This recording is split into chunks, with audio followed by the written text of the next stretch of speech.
Good evening, everyone. This is Marcus Webb, and you're tuned in to WKRZ 10 and your voice for the tri-state area.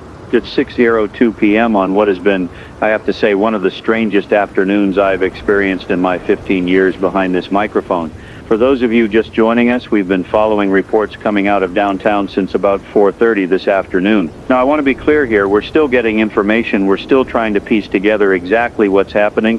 But what I can tell you is that multiple hospitals across the metropolitan area are reporting they're at capacity. Not just busy, not just a tough day, but completely overwhelmed. The official word from City Hall, and I just got this about 20 minutes ago, is that there have been several incidents involving, and I'm reading directly from the statement here, aggressive behavior and unprovoked attacks in at least 4 different neighborhoods: Center Street downtown, the Riverside District, parts of the industrial zone near the old foundry, and now we're hearing Maple Grove as well. The police department is asking everyone to remain calm, stay indoors if possible, and avoid these areas entirely.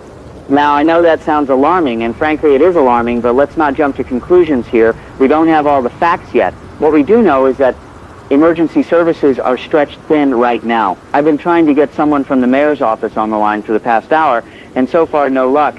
The police chief was supposed to give a press conference at 5:30. That didn't happen. We're still waiting on that. Traffic on the main arteries out of the city is reportedly backed up for miles. The Henderson Bridge is at a complete standstill. Route 9 northbound is moving, but slowly. If you're thinking about heading home right now, expect delays. Significant delays. Some people are saying it's worse than rush hour during that snowstorm last February, and if you remember that, you know that's saying something. I've got the police scanner here in the studio with me, and I have to tell you, it hasn't stopped crackling since I came on air. Normally at this time of evening, you get your fender benders, maybe a shoplifting call, domestic disturbance, the usual stuff. Tonight it's constant. Officers requesting backup, ambulances being rerouted, something about crowd control at Mercy General Hospital. One dispatcher just said something about the emergency room doors being locked, which I don't know what that means exactly, but it doesn't sound good. My producer Sarah is here with me. She's been on the phones trying to get through to anyone who can give us concrete information. Sarah, you got anything new? Right, okay, so she's shaking her head. Still nothing official beyond that statement from City Hall. But we are getting calls from listeners. The phones have been ringing off the hook. Let me take a few of these because I think you folks out there deserve to hear what people are experiencing firsthand. First caller, you're on WKRZ. What's your name and where are you calling from? Okay, so that caller just hung up. Let me try this next line. Hello, you're on the air. This is Karen from Riverside. She says she's been stuck in traffic on Morrison Avenue for over an hour. Karen, what are you seeing out there? She says there are police cars everywhere, lights flashing, and they've blocked off several side streets. People are getting out of their cars to see what's going on. She can hear shouting, maybe gunshots. She's not sure. The police are telling everyone to get back in their vehicles and turn around. But there's nowhere to go because traffic isn't moving. She sounds scared, and I don't blame her. Karen, listen, if you're still there, stay in your car, keep your doors locked, and try to stay calm. If the police are there, they're handling whatever situation is happening. Do not leave your vehicle. Okay, she hung up. Let me try to get some clarity here. I'm looking at my computer screen, checking the local news websites. Channel 7 has a breaking news banner that just says multiple incidents under investigation downtown. That's helpful. Channel 4 has basically the same thing. Social media is going crazy right now, but you know how that is. Half of it is probably rumor and speculation. Although I am seeing a lot of videos being posted, shaky camera phone footage, hard to make out what's happening, but I'm seeing what looks like crowds of people shouting and then the video's cut off. Several people are using the word attack, and one post says someone bit them at a bus stop on Center Street. Now, I don't want to spread unverified information, but I'm just telling you what people are saying out there. Whether it's accurate or not, I can't confirm. It's now 6:14 and we still haven't heard anything new from official channels. This is frustrating for me, and I know it's frustrating for you. In situations like this, communication is critical. People need to know what's happening so they can make informed decisions about their safety. Right now, we're all operating in the dark. Let me check the scanner again. There's a lot of crosstalk, multiple units responding to something at the Riverside Shopping Plaza. Someone is saying something about a perimeter. Another voice is asking for animal control. Animal control, That's odd. Why would you need animal control at a shopping plaza unless, I don't know, maybe there's a dog involved? But that doesn't explain why the entire police department seems to be mobilized. Hold on, there's something else coming through. An ambulance is refusing to respond to a call at 8th and Main. The dispatcher is asking why. The EMT is saying the scene isn't secure. The dispatcher is insisting they need to respond. The EMT is saying they can't. There are too many people and they're not safe. The dispatcher sounds angry now, ordering them to proceed. The EMT is refusing. I've never heard that before. In all the years I've been listening to this scanner, I've never heard emergency medical personnel refuse a call. This is Marcus Webb, WKRZ Tenor 104.7, and I'm going to level with you. I don't know what's happening out there, but something is very wrong. For those of you just tuning in, we've been tracking a developing situation in the downtown area and surrounding neighborhoods. Multiple reports of disturbances, attacks, hospitals overwhelmed. Police are asking people to stay home and avoid certain areas of the city. Traffic is gridlocked, and frankly, we're not getting the information we need from authorities. I want to read something to you. This just came through on the newswire. This is from the State Emergency Management Agency, quote, "Due to ongoing public safety concerns in the metropolitan area, residents are advised to shelter in place until further notice. Secure all doors and windows. Do not attempt to travel unless absolutely necessary. More information will be provided as it becomes available." End quote. Shelter in place is the language they use for chemical spills or terrorist threats. This is now being treated as a major emergency. Whatever this is, it's serious enough that the state is getting involved. My phone is buzzing. Sarah, who is this? Okay, someone from the health department is calling. Finally, let me put this on speaker so you can all hear this. Hello, this is Marcus Webb at WKRZ. Who am I speaking with? She says her name is Dr. Patricia Coleman. She's with the county health department. Dr. Coleman, thank you for calling. Can you tell us what's happening? She's saying there's been an outbreak of some kind. She's being careful with her words. She says they're investigating an illness that appears to cause extreme aggressive behavior. Several cases started appearing at hospitals this afternoon. Patients presenting with fever, confusion, and violent tendencies. The illness seems to progress very rapidly within hours. She's saying they're working with the CDC to identify the pathogen. Doctor, are we talking about something contagious here? Should people be worried about exposure? She's hesitating. She says they're still determining the transmission method, but they're advising people to avoid contact with anyone showing symptoms. Symptoms include high fever, erratic movements, loss of speech, and extreme aggression. She's saying if you encounter someone exhibiting these symptoms, do not approach them. Call 911 immediately and move away from the area. Doctor, I have to ask, there are reports of people being bitten. Can you confirm that? She's pausing. She says yes. There have been several reported bites. The victims of these bites have subsequently become ill themselves, displaying the same symptoms. She's saying this is part of why they're treating this so seriously. The incubation period appears to be very short, possibly as little as 30 minutes to an hour. Dr. Coleman, I'm going to ask you directly. Are people dying from this? Another long pause. She says there have been fatalities. She won't give me a number. She says the situation is evolving rapidly and they're doing everything they can. She has to go. The line just went dead. Okay, so let me process that for a second. We just heard from a health department official that there is an illness causing aggressive behavior, that it's spreading through bites, that people are dying, and that the incubation period is extremely short. This is not good, folks. This is really not good. I'm going to be straight with you because I think you deserve honesty right now. What she's describing, aggressive behavior, biting, rapid transmission, that sounds like something out of a horror movie. I don't want to use certain words because I don't want to cause panic, but I think we're all thinking the same thing right now. His scanner just lit up again.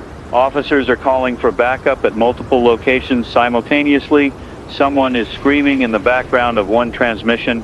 A unit is requesting permission to discharge firearms. Permission granted.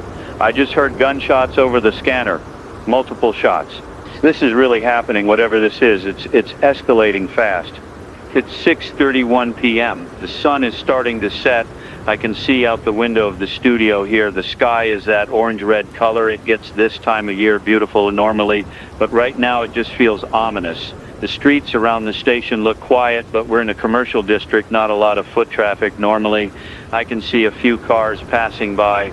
Everything looks normal out there, but I know it's not. I know that a few miles from here, something terrible is unfolding. Let me take another caller. Hello, you're on WKRZ. This is Tom from the Industrial District. Tom, what's going on where you are?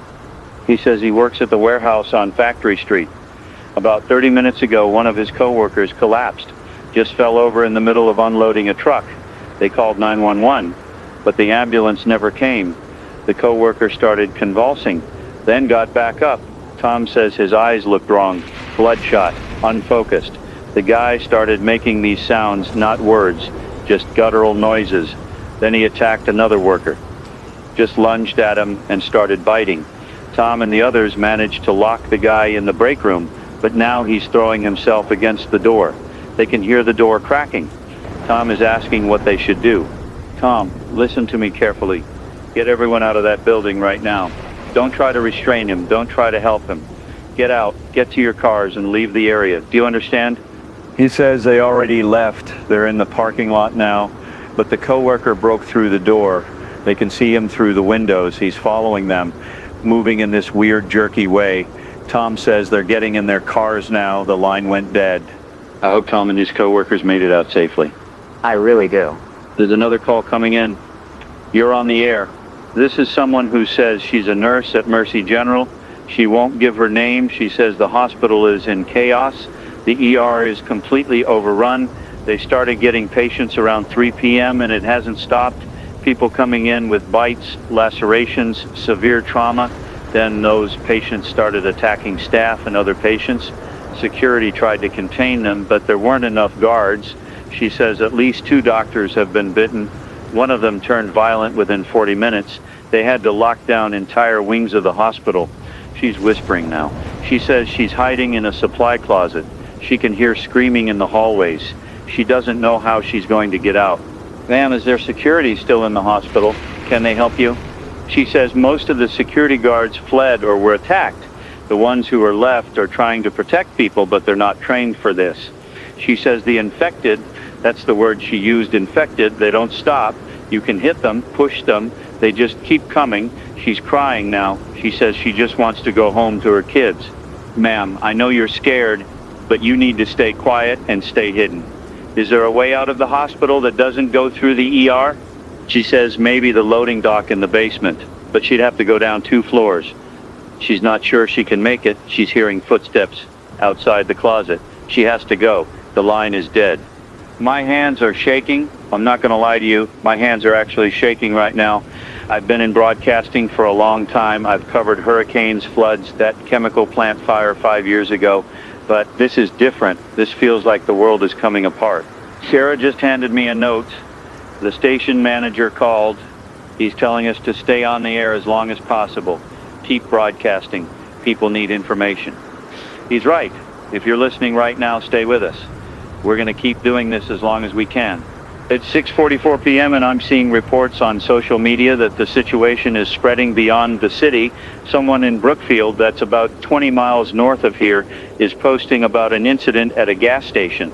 Another post from Lakeside, 15 miles east. If this is accurate, and I stress if, then this isn't just a city problem anymore. This is regional. The governor hasn't made a statement yet. Neither has the mayor. I don't understand why they're not addressing the public. Maybe they're still trying to figure out what to say, or maybe they're dealing with this themselves. I don't know. Let me try calling the police department directly. I have the non-emergency number here. It's ringing and ringing. No answer. The non-emergency line isn't being answered. That tells you something right there. The emergency broadcast system hasn't been activated yet. You know that tone, the one that interrupts regular programming for weather alerts or amber alerts? It hasn't gone off. I keep expecting it, but nothing. Why hasn't the EBS been activated? This is exactly the kind of situation it's designed for. Hold on. There's something happening outside. I can see through the studio window. There are people running down the street. 3, 4 people running fast. They look panicked, and behind them there's someone following. The person following is moving strangely, kind of lurching but moving fast. The running people just turned the corner, out of my line of sight. The person following them went the same direction. Did I just see what I think I saw? Did I just witness someone being chased by an infected person right outside my window? Sarah, lock the studio door. Lock it right now. She's locking it. We have a deadbolt here, thank God. The station is in a 2-story building. We're on the 2nd floor. There's a stairwell and an elevator. The main entrance downstairs has a glass door. I don't know how secure that is. I need to think clearly here. I need to keep doing my job. You're counting on me to provide information, and that's what I'm going to do. Let me check the news sites again. Channel 7 now has live footage. They've got a helicopter in the air. I'm watching the stream on my computer. The helicopter is over downtown. Oh my God, there are fires. Multiple buildings are on fire, and the streets are full of people. But they're not running in any organized way. It's chaos.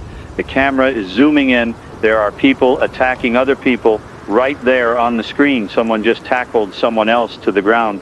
The camera is zooming out now, probably because it's too graphic to show. The reporter in the helicopter is saying the police have lost control of the downtown area.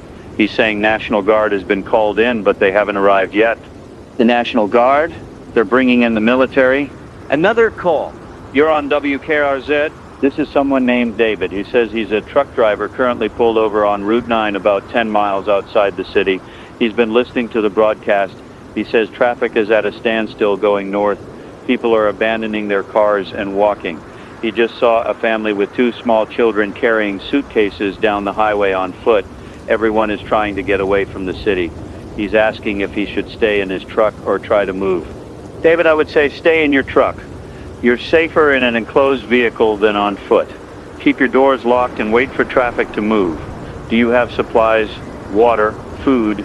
He says he has some snacks and a couple bottles of water. He can see the city skyline from where he is.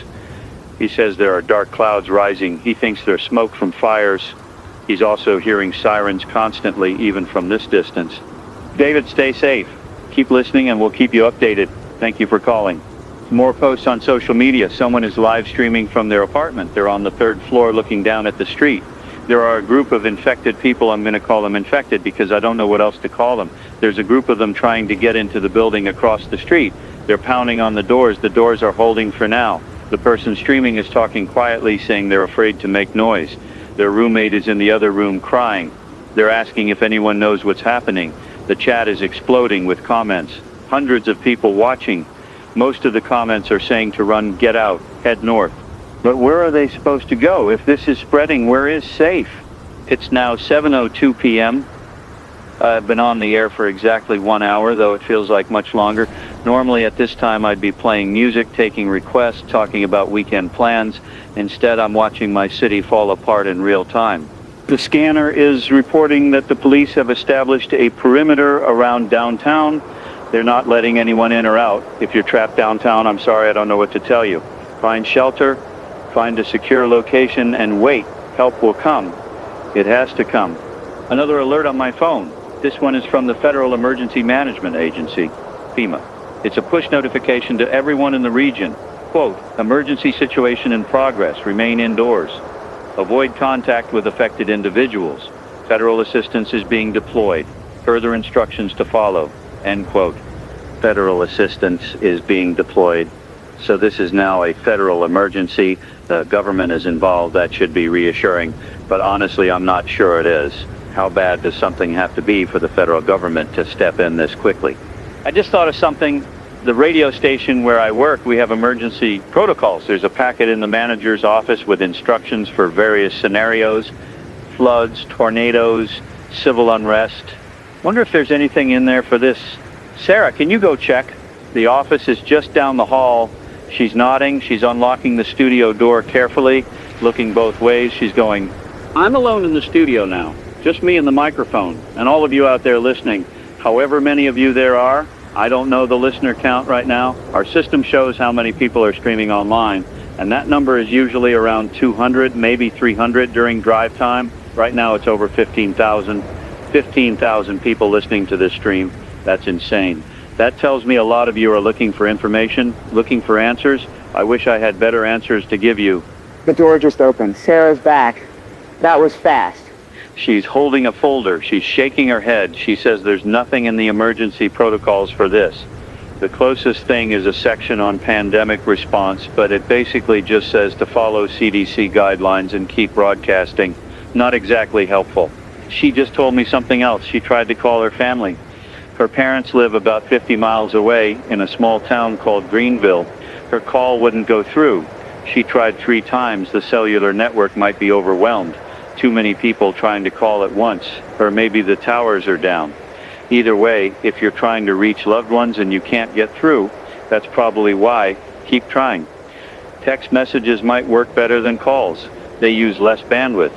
A new video just got posted, and it's spreading fast. Someone recorded this about 30 minutes ago at the Riverside Shopping Plaza. The video shows the parking lot. There are dozens of cars, but hardly any people. Then the camera pans to the entrance of the mall. The doors are shattered. There's blood on the pavement. The person holding the camera is breathing heavily. They're moving closer, very slowly. You can hear moaning sounds coming from inside the mall. The camera gets to the entrance and points inside. It's dark, but you can see shapes moving, lots of shapes. The camera jerks suddenly, swings around. There's an infected person right behind the camera operator. The video cuts out. I don't know if the person who filmed that survived. I hope they did. It's 7:16 p.m. The sun is fully set now. It's dark outside. The street lights are on, which is good. Power is still working. I don't know how long that will last, but for now we have electricity. Another caller. You're on the air with Marcus Webb. This is Angela from Maple Grove. She says she's been listening since the beginning of my show. She's home alone with her 2 cats. Her husband went to work this morning and never came back. She's tried calling him, no answer. She's tried texting, no response. She's crying. She's asking if I think he's okay. Angela, I don't know, I really don't. But I do know that the cell networks are having problems, so there's a chance he just can't get through to you. Is your house secure? Are your doors locked? She says yes, everything is locked. She's in a single-story house. She has a basement. She's asking if she should go down to the basement. Angela, I think that's a good idea. The basement is going to be more secure than the main floor. Take your cats, take some supplies, water, food, blankets, a radio if you have one, your phone obviously, and stay down there until this is over. Can you do that? She says yes. She's going to do that right now. She thanks me. She sounds a little calmer. I hope I gave her good advice. I hope she stays safe. More information coming in. There's a report from the National Weather Service, which is strange because this isn't weather related, but apparently they're using their alert system to broadcast messages. The report says that the outbreak has been confirmed in 12 states so far. 12 states. This started here in our city just a few hours ago, and already it's in 12 states. How is that possible? Did it start here, or did it start somewhere else, and we're just now hearing about it? I'm looking at a map someone put together online, plotting reported incidents. There are pins all over the eastern half of the country, concentrated in major cities, New York, Boston, Philadelphia, Baltimore, here Charlotte, Atlanta, dozens of cities, and it's spreading outward from those centers. Someone in the chat of that live stream I mentioned earlier is saying, this is a bioweapon. Someone else is saying it's a virus from a lab. Another person is saying it's divine judgment. I don't know what it is. I don't think anyone knows what it is yet. What I do know is that it's real. It's spreading, and people are dying. The helicopter feed from Channel 7 is still going. The reporter is now saying that fires are visible from multiple districts. Emergency services are unable to respond to all of them. Some fires are just going to burn. The camera is showing the Henderson Bridge.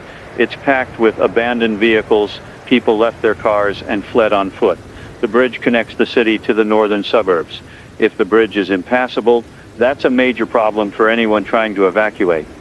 Wait, the reporter just said something about the bridge being closed deliberately.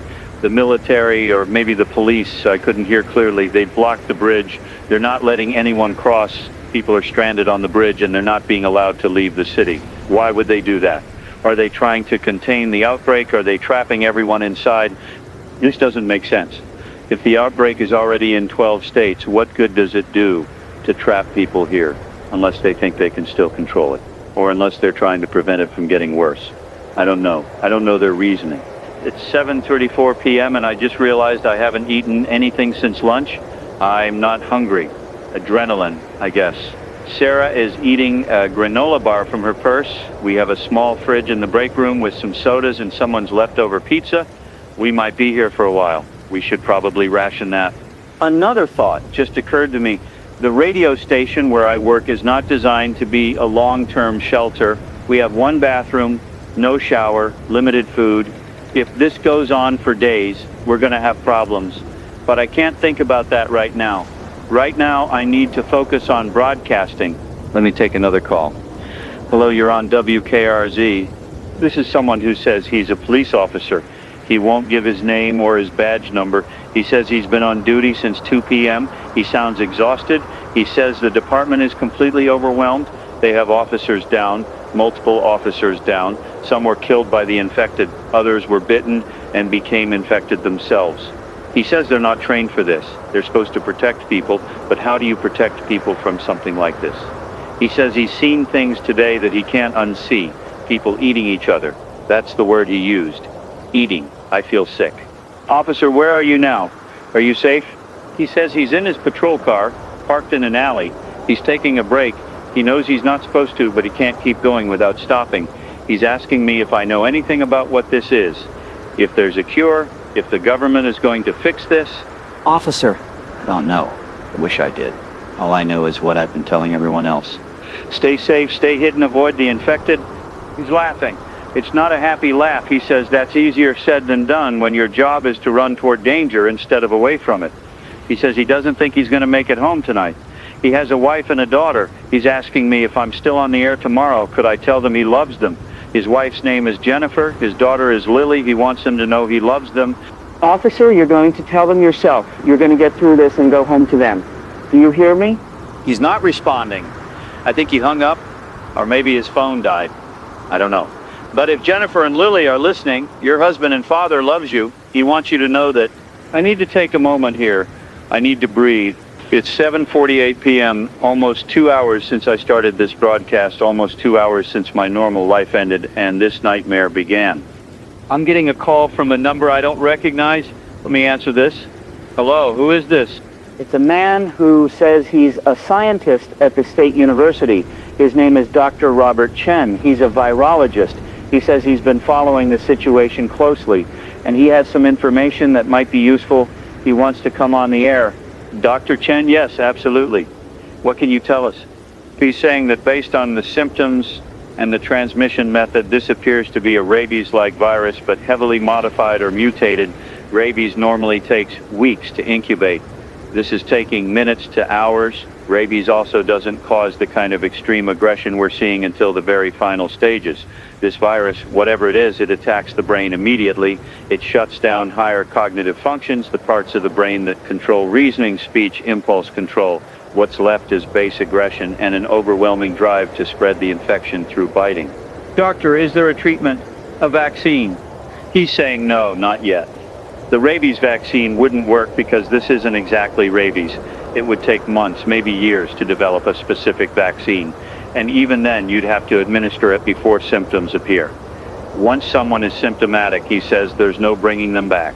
The brain damage is too severe. So you're saying that everyone who's been infected is gone permanently? He's hesitating. He's saying that based on what he knows about virology and neurology, yes. Once the virus takes hold, the person they were is gone. What's left is essentially a body operating on the most primitive brain functions. Hunt, feed, spread the infection. This is devastating. These aren't just sick people who can be cured. They're gone. Dr. Chen, how do we stop this? What do we do? He's saying the only way to stop it is to prevent transmission. Avoid bites at all costs.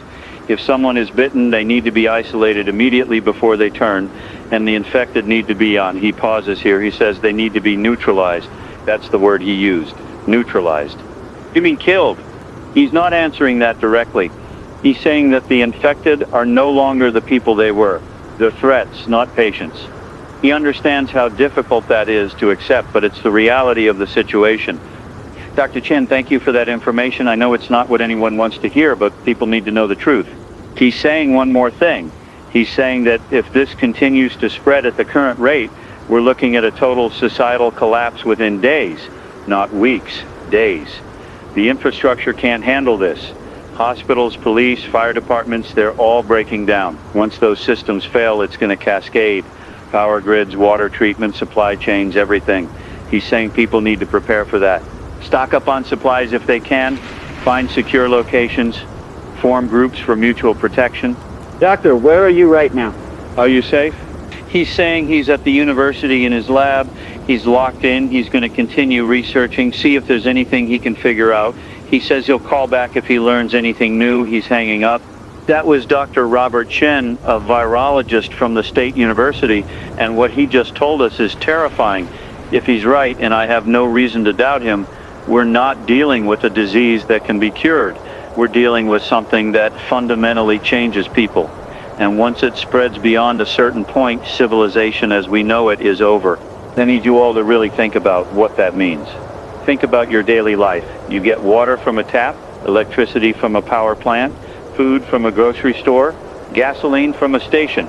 All of that requires people to run it. Thousands of people working together in a complex system. If those people are gone, if they're dead or infected or hiding, that system breaks down.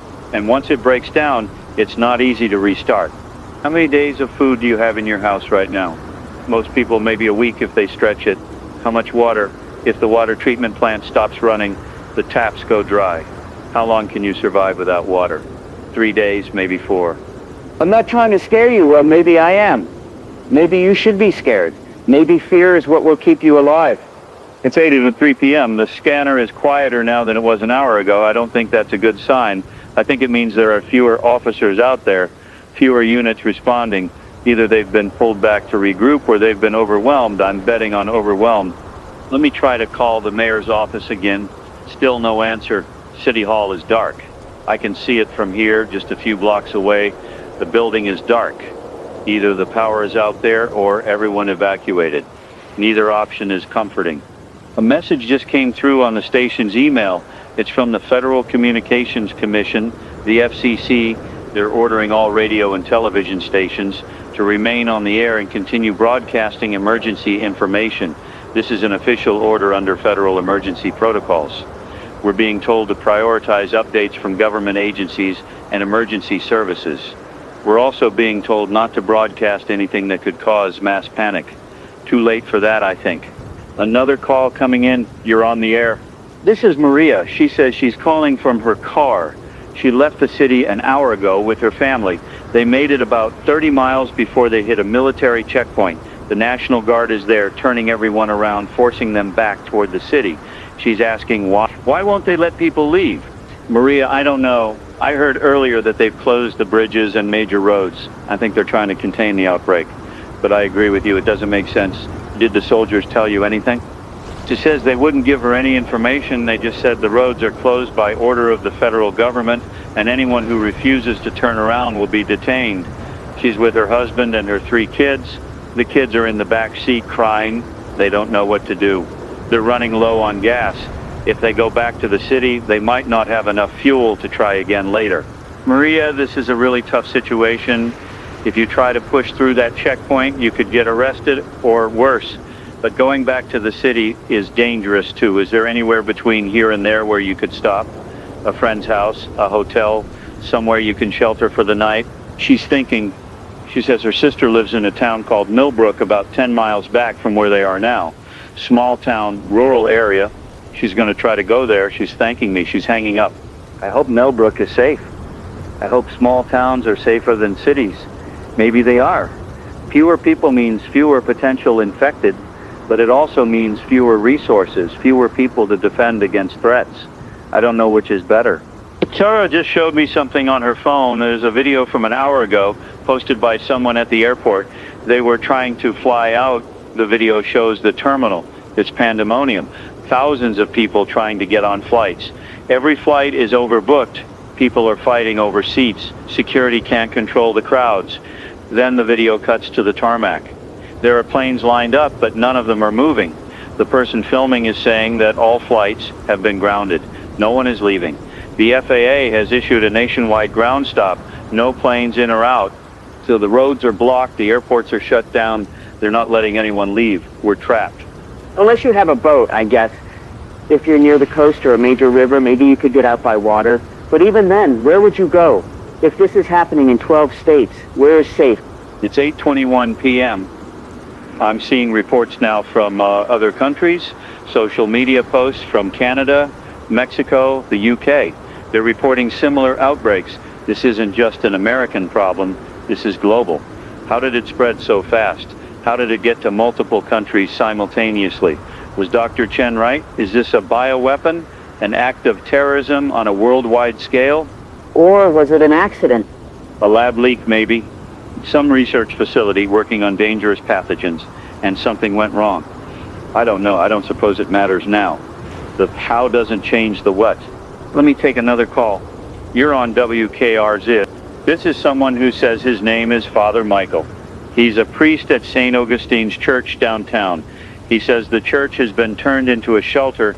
About 50 people are there, hiding. They've barricaded the doors with pews.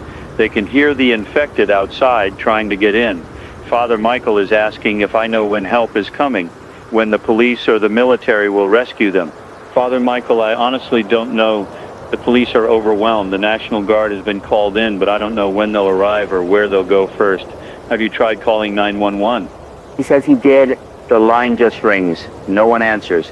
He says some of the people in the church are injured. One man was bitten before he made it inside. They've isolated him in the basement. He's starting to show symptoms. Father Michael is asking what they should do with him. Father Michael, based on what I've learned tonight, once someone is bitten, they're going to turn. There's no stopping it. You need to keep him isolated, restrained if possible, because when he turns, he's going to try to attack the others. Father Michael is quiet for a long moment. He's saying that he can't believe this is happening. He's been a priest for 30 years. He's seen a lot of suffering, a lot of tragedy, but nothing like this. He's asking me if I think this is the end of everything. Father, I don't know. Maybe. Or maybe this is just the beginning of something new, something we can't even imagine yet. All I know is that we're still here, still alive. And as long as that's true, there's hope. He's thanking me. He says he's going to pray for everyone listening. He's going to pray for the city, for the country, for the world. He's hanging up. I'm not a religious person, but right now, I'll take all the prayers we can get. The live stream I mentioned earlier, the one from the apartment, it's still going. The person streaming is giving updates every few minutes. They said the infected broke into the building across the street about 20 minutes ago. They can hear screaming. Then the screaming stopped. Now the infected are in the street again, wandering. The person streaming is whispering that they're afraid to move, afraid to make any noise. Their roommate is still crying in the other room. Hundreds of people are watching the stream, typing encouragement in the chat. Stay quiet, don't let them hear you. Help is coming. But I don't know if help is coming. I don't know if anyone is coming to save them. It's 8:37 p.m. I've now been on the air for 2.5 hours. In that time, the world has changed completely. 2.5 hours ago, this was a normal Wednesday evening. People were driving home from work, thinking about dinner, making plans for the weekend. Now people are fighting for their lives. I keep thinking about how fast this happened. The first reports came in around 4:30 p.m. Now it's 8:37 p.m. 4 hours. In 4 hours, our entire society has started to collapse. How is that possible? How can something so big, so solid, fall apart so quickly? I think it's because we take everything for granted. We assume the lights will always turn on, the water will always run, the stores will always have food. We assume someone else is taking care of all the complicated stuff that keeps the world working. And most of the time, that's true. But when something like this happens, when the people who run those systems are gone, it all falls apart immediately. There's no redundancy, no backup plan for a situation this extreme. Another alert on my phone, this one is from the White House. The president is going to address the nation at 9 p.m. That's about 20 minutes from now, finally. I've been waiting for this all night. Maybe the president will have real information. Maybe there's a plan. Maybe the government has this under control and we just don't know it yet. Or maybe the president is going to tell us that we're on our own. Let me check the news sites again. Channel 7 has pulled their helicopter back. They're not showing live footage anymore. Instead, they're running old footage on a loop and showing text updates. One update says that the National Guard has arrived in the city and is establishing secure zones. Another says that FEMA is setting up emergency shelters in designated locations. A third says that the CDC has deployed rapid response teams to multiple states. That all sounds good, but I don't see any evidence of it. I don't see secure zones. I don't see emergency shelters. I see a city on fire and people dying. Sarah just told me that she managed to get a text through to her parents. They're okay. They're in their house, doors locked, staying inside. They said their town is quiet so far. No incidents reported. That's good news. At least some places are still safe. My own family, I need to think about them. My parents are both gone, passed away years ago. I have a sister in California. I should try to call her. Let me do that real quick. I'm dialing. It's ringing. She's answering. Hey, it's Marcus. Are you watching the news? She says yes. She's been watching for the past hour. She's freaking out. She's asking if I'm safe. I'm telling her I'm at the station, still broadcasting. She's asking if I should leave, get out of the city. I'm telling her I can't. The roads are blocked. And besides, people need information. Someone has to stay on the air. She's crying now. She's saying she doesn't want to lose me. I'm telling her she's not going to lose me. I'm going to be fine. I'm in a secure building, second floor, doors locked. I have food and water. I'll be okay. She's saying that California is starting to see cases too. Los Angeles, San Francisco, San Diego. It's spreading there as well. She's in Sacramento, and so far her area is clear, but she's scared. She's alone. Her husband is out of town on business, stuck in Chicago. She can't reach him. I'm telling her to do what everyone else is doing. Lock the doors, stay inside, avoid other people. I'm telling her I love her. She's saying she loves me too. We're hanging up. I don't know if I'll ever talk to my sister again. That's a thought I can't quite process. The idea that this phone call might have been the last time I hear her voice. It's too much. It's 8:42 p.m. 8 minutes until the president speaks. I'm going to put that on the air when it starts. All of you listening need to hear this. While we wait, let me take another call. You're on WKRZ. This is someone named Curtis. He says he's a truck driver, similar to the David who called earlier. Curtis is on Interstate 80, about 60 miles west of the city. He says traffic is moving but slowly. He's hauling a load of canned goods to a distribution center. He's asking if he should continue with his delivery or turn around. Curtis, where are you delivering to? He says the distribution center is in the city near the industrial district. Yeah, Curtis, I don't think you should go there. The industrial district is one of the areas where this started. That's not safe. He's asking what he should do with his load. It's thousands of dollars worth of product. His company is going to be pissed if he just dumps it somewhere. Curtis, I don't think your company is going to care. I don't think there's going to be a company anymore. Or if there is, they're going to have bigger problems than one lost shipment. Find a safe place to park, somewhere out of the way, and wait this out. He's saying he'll do that. He's thanking me. He's hanging up. Truck drivers are the lifeline of the country. They move everything, food, fuel, medicine, all of it. If truck drivers stop driving, the supply chain collapses. And I just told Curtis to stop. I don't know if that was the right thing to do, but I don't want him driving into danger. 2 minutes until the president speaks. Let me pull up the White House feed. I'm going to play this live over the station. Here we go. The president is at the podium. Oval Office address.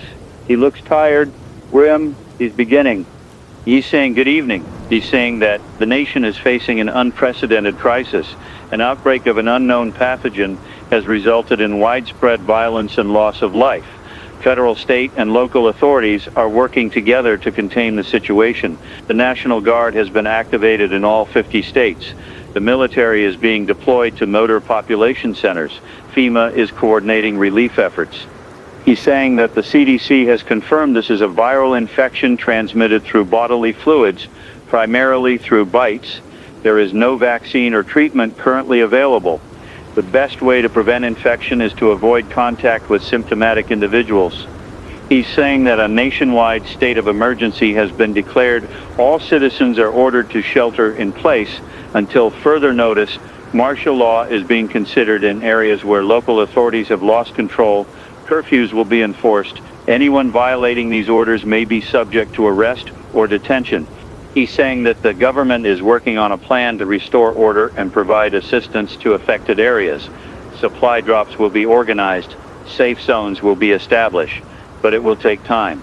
He's pausing. He looks directly at the camera. He's saying that he knows people are scared. He knows this is difficult, but Americans are strong. We've faced crises before, and we've overcome them. We will overcome this too. We must come together, help our neighbors, follow the instructions of authorities, and have faith. He's saying, God bless you and God bless America. The feed cuts out. That was it. That was the president's address, about 3 minutes long. And honestly, it didn't tell us anything we didn't already know. Shelter in place. Avoid the infected. Help is coming. But when? How? He didn't give specifics. He didn't even say what this pathogen is or where it came from. The comments online are brutal. People are saying the president failed us, that the government failed us, that we're on our own. And you know what? Maybe they're right. Maybe we are on our own. It's 9:04 p.m. now. 3.5 hours into this broadcast. I don't know how much longer I can keep this up. I'm exhausted. Sarah looks exhausted too, but we're going to keep going. Let me take another call. You're on the air. This is someone named Rachel. She's calling from her home in the suburbs, about 15 miles from the city center. She says her neighborhood is quiet. Everyone is inside, lights off, staying hidden. But she just saw something. She's looking out her window. There's a man walking down the middle of the street. He's stumbling, moving in that jerky way. She thinks he's infected. She's asking if she should call the police. Rachel, you can try, but I don't know if they'll respond. The police are overwhelmed. If that man is infected and he's alone, he might just pass by. Stay inside, keep quiet, don't draw attention to yourself. She's saying he stopped. He's standing in front of her neighbor's house. The neighbor's porch light is on. The infected man is moving toward the light. He's on the porch now. He's pounding on the door. Rachel, whatever you do not go outside. Do not try to help. Your neighbor needs to turn off that light and stay quiet. She's saying the neighbor just opened the door. Oh, God. The infected man lunged inside. Rachel is screaming. The call dropped. I don't know what just happened. I don't know if Rachel's neighbor survived. I don't know if Rachel is safe. All I know is that turning on your porch light, opening your door, those are invitations. The infected are drawn to light, to sound, to movement. You have to stay dark and quiet. More reports coming in from around the country. New York City is in chaos. The bridges and tunnels are jammed. People are trapped on Manhattan Island. Los Angeles is seeing massive fires. Chicago's loop is overrun. Houston, Dallas, Phoenix, Seattle, all reporting similar situations. Every major city is falling at the same time. And it's not just the cities. Suburban areas are getting hit now. Small towns, rural communities, nowhere is really safe anymore. The infected are spreading outward from the initial outbreak zones, following highways, rail lines, any path that leads to more people. Dr. Chen said we have days before total collapse. I think he was optimistic. I think we have hours. It's 9:19 p.m. Let me check the scanner again. It's almost silent now. One transmission, an officer requesting extraction. He's trapped in a building. He gives his location. No response. He repeats the request. Still no response. He's pleading now. Anyone, please. The transmission cuts off. I think the police are done. I think they've retreated or been wiped out. There's no organized law enforcement anymore. Sarah just showed me another video. This one is from someone who escaped the city on foot. They're in the woods now, hiding. They're filming themselves, talking quietly. They're saying that the city is gone, completely overrun. They saw things, terrible things. Thousands of infected roaming the streets, buildings burning, bodies everywhere. They're saying they don't think anyone who stayed in the city is still alive. But I know that's not true, because I'm here and there are people like Father Michael at the church and the nurse hiding in the hospital supply closet and thousands of others holed up in apartments and offices and basements. We're still alive. We're still fighting. Another call. You're on WKRZ. This is Jake. He says he's a high school teacher. He was at school for an after-hours faculty meeting when this started. Several teachers and staff are still at the school. They've locked themselves in the library. They have food from the cafeteria, water from the fountains. They're okay for now, but they don't know what to do long term. Should they stay at the school or try to leave? Jake, how many people are with you? He says 8, all adults, all healthy.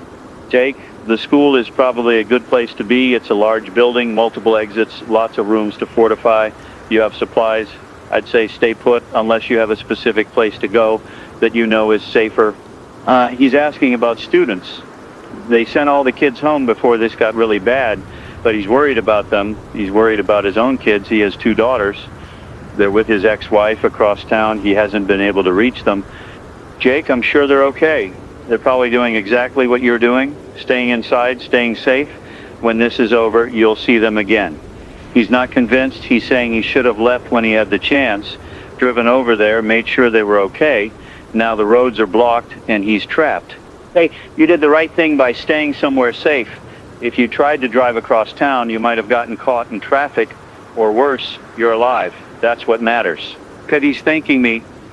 He says he's going to keep listening. He's hanging up. These calls are getting harder.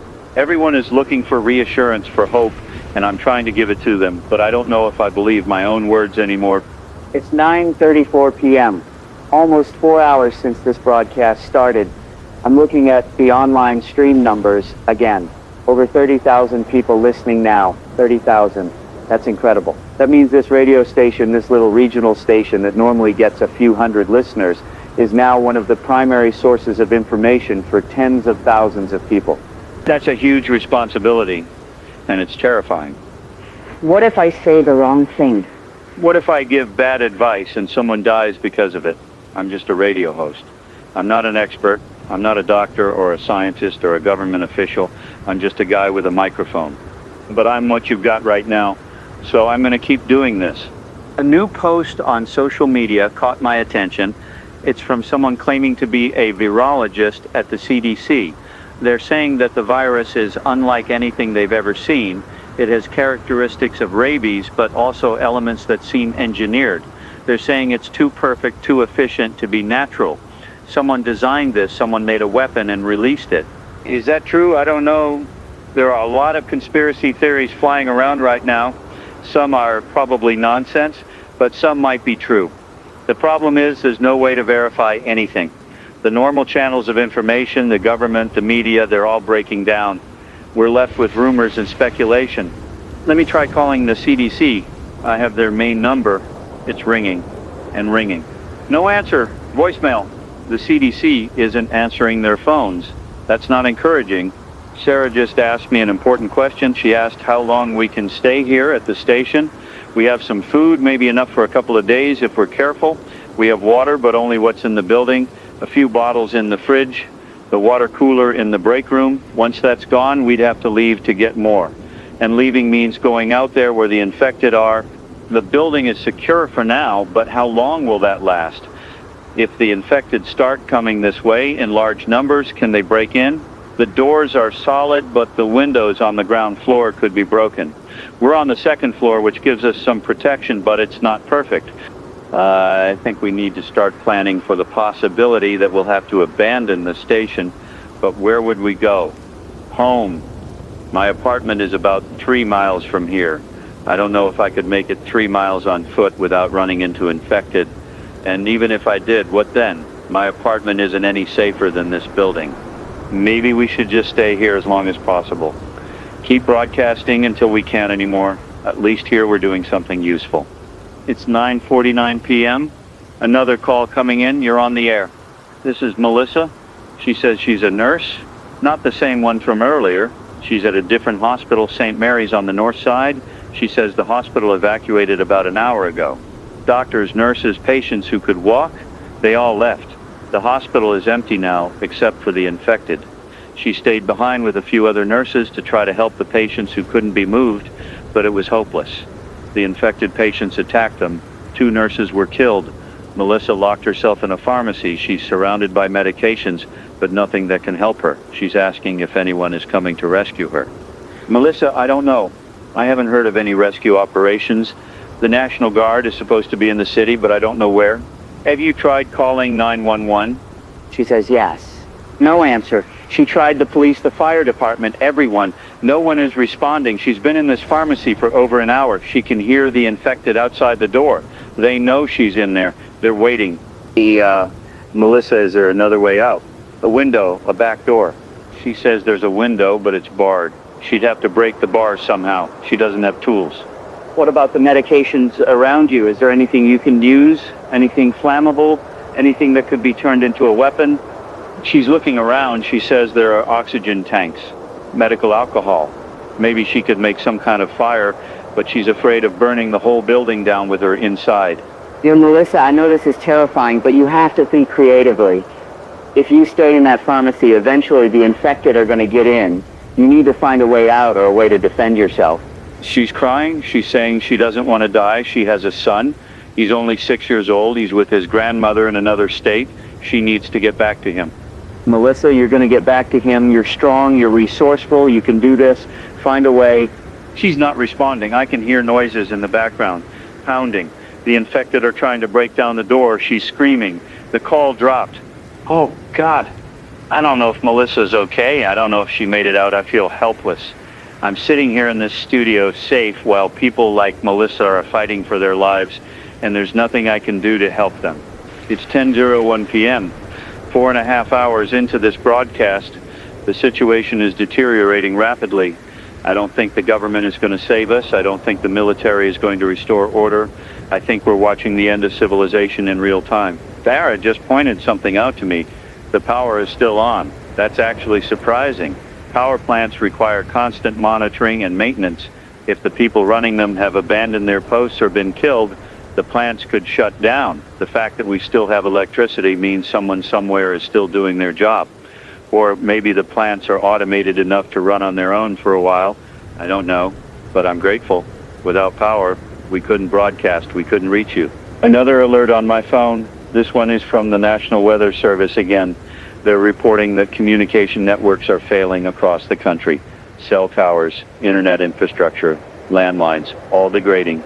If you're listening to this on a radio, you're lucky. Radio signals can travel far and don't require complex infrastructure. As long as we have power and our transmitter is working, we can reach you. But internet streaming might not last much longer.